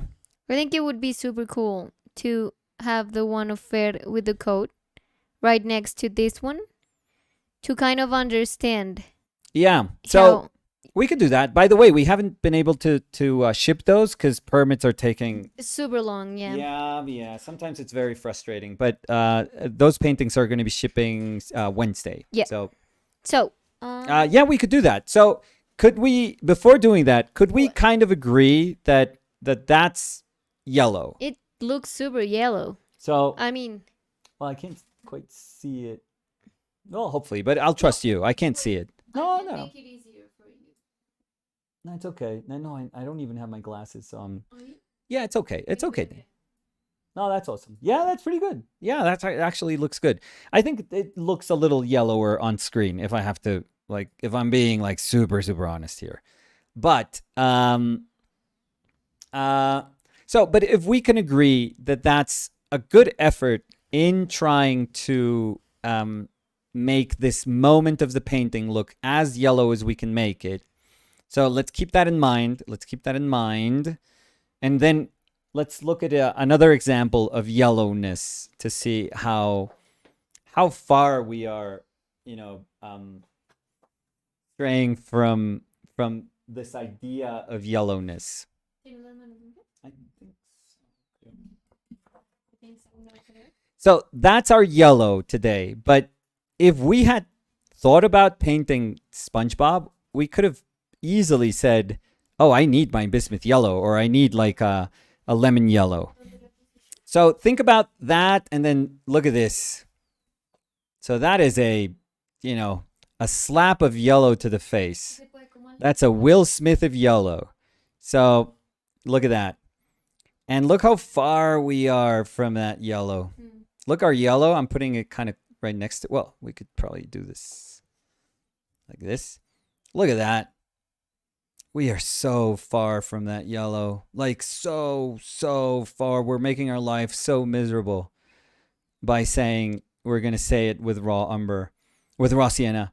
But now let your eyes adjust a little bit. I know it's impossible after seeing, thank you, Danny.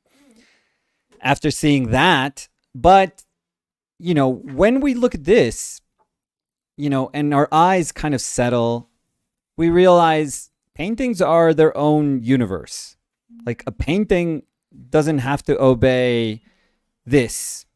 A painting doesn't have to go by the rules that, we in our mind have created, where that's my yellow, that's a red, that's a blue, very crayon-like colors, very sort of Play-Doh-like colors.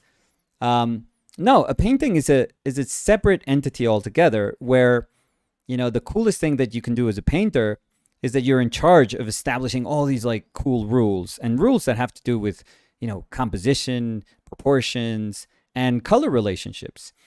And the coolest thing about color relationships is that if you are in control of them, if you feel like you can control them, you can do anything you want. You are totally in charge of your painting, and you can push your painting as much as you want, and you're going to understand the essentially what it means to push something, because that's where sometimes people don't understand. Maybe they'll say, I want to push that yellow, and you grab bismuth yellow and you paint it with bismuth yellow, and it still feels dirty. And you say, how could it feel dirty if I was starting with a color that's so nice and rich and bright and saturated? It doesn't make sense. I'm making all this effort, and the color is just not, it's just not giving it. Why doesn't it look like that? And that's why, I don't know if it happened to you guys, but when I was younger and I used to paint, in class right next to Max or Steve, it was really funny because they would mix something and put it down, and in my brain, I remember thinking, okay, I just mixed exactly those two colors and I put it exactly in that same place in my painting. And in my painting, it looks like mud.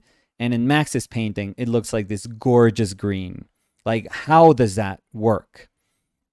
And the truth is, well, a single color will never do anything by itself. Like, if you mix a brushstroke and you put it down, that will never ever do anything by itself. It holds no power.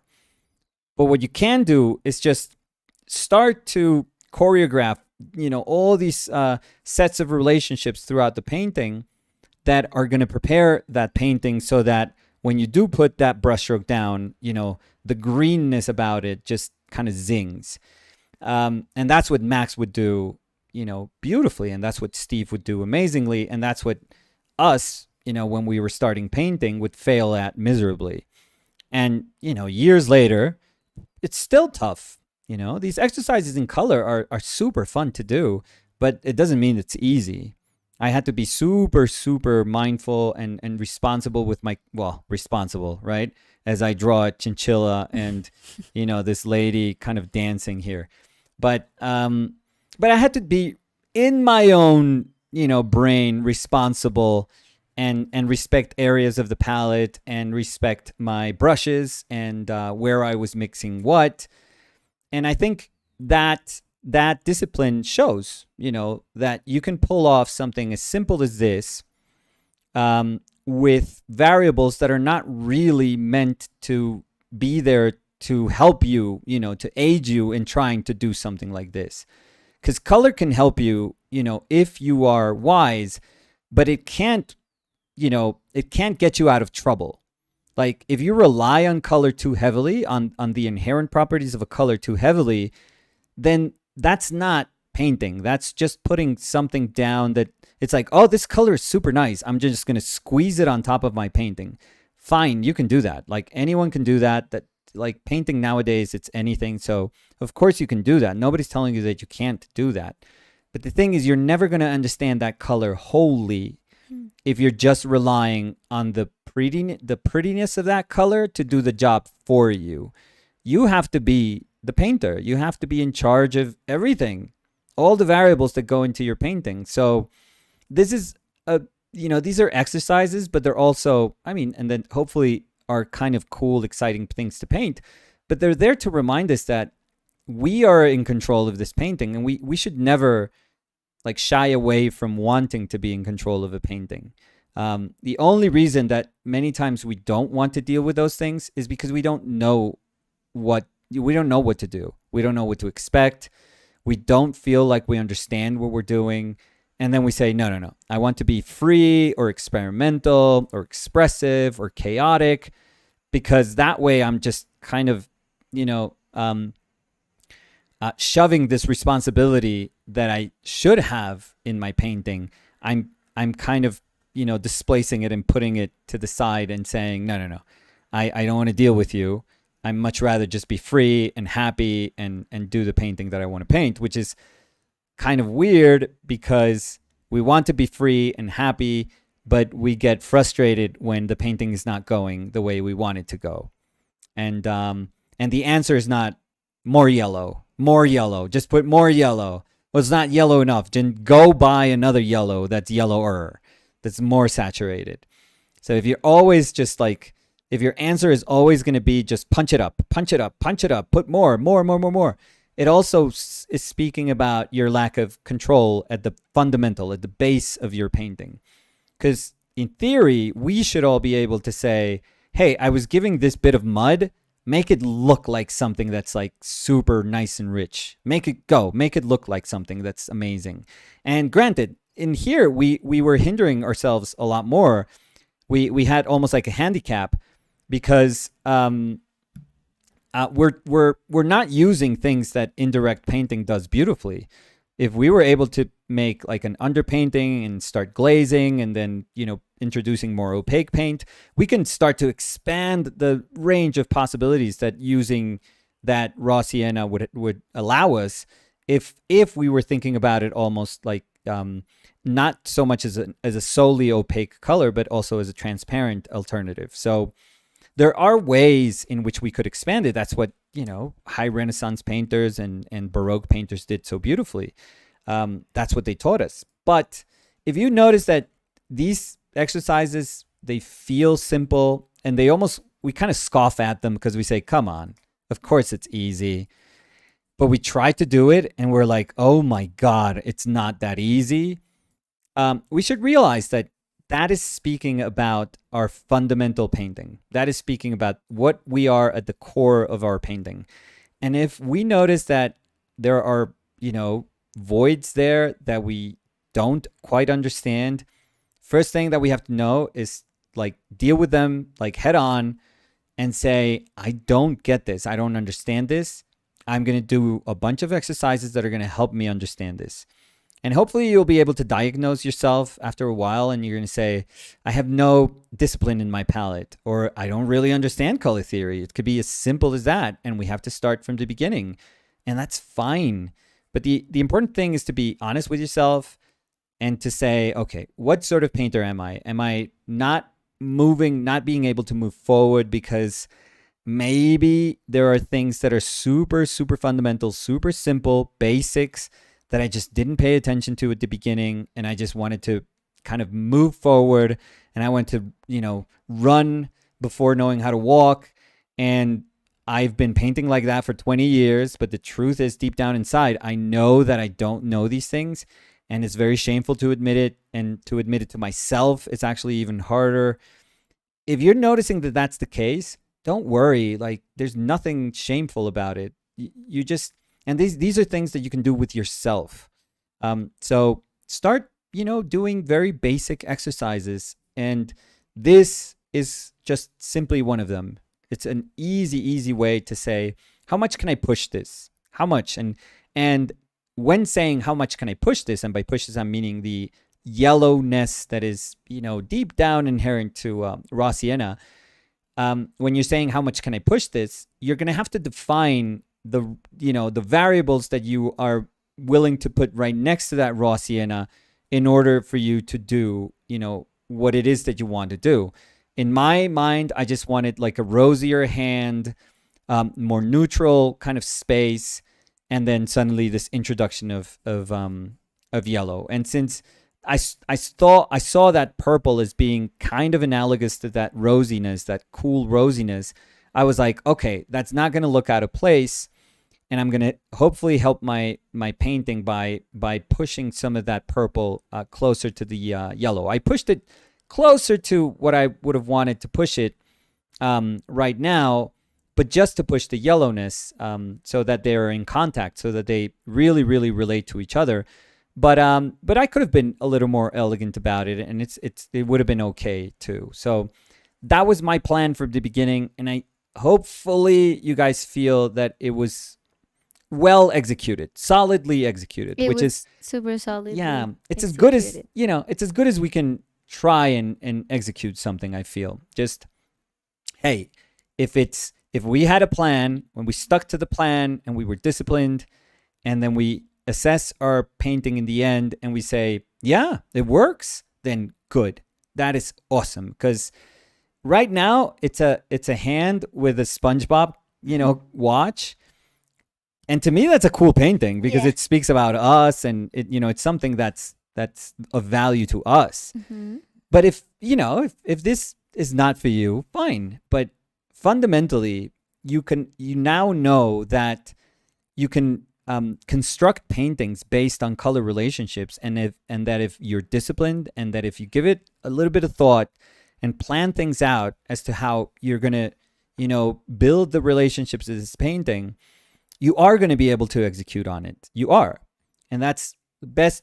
That's the best scenario for a painting where we don't have to have perfect clarity as to what we are going to do, but we know how to get there. We have this idea in our brain that we know that if we are able to handle these variables, to handle like all these little obstacles, and we handle them with discipline, then we can't foresee how that painting is going to look like. I didn't know what this was going to look like. I could like imagine that if I was being disciplined, it would look okay. But honestly, it was very tough for me to like say, okay, this is what the painting looks like.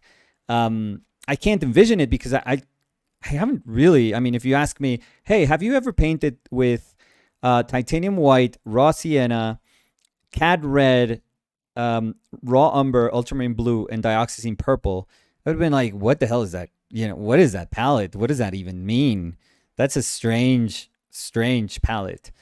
But I had to, try to make up a palette that would help me in trying to resolve this painting, and that's why it works, because it's everyone that's there has a reason to be there. Every single color in this palette had a reason to be in today's painting.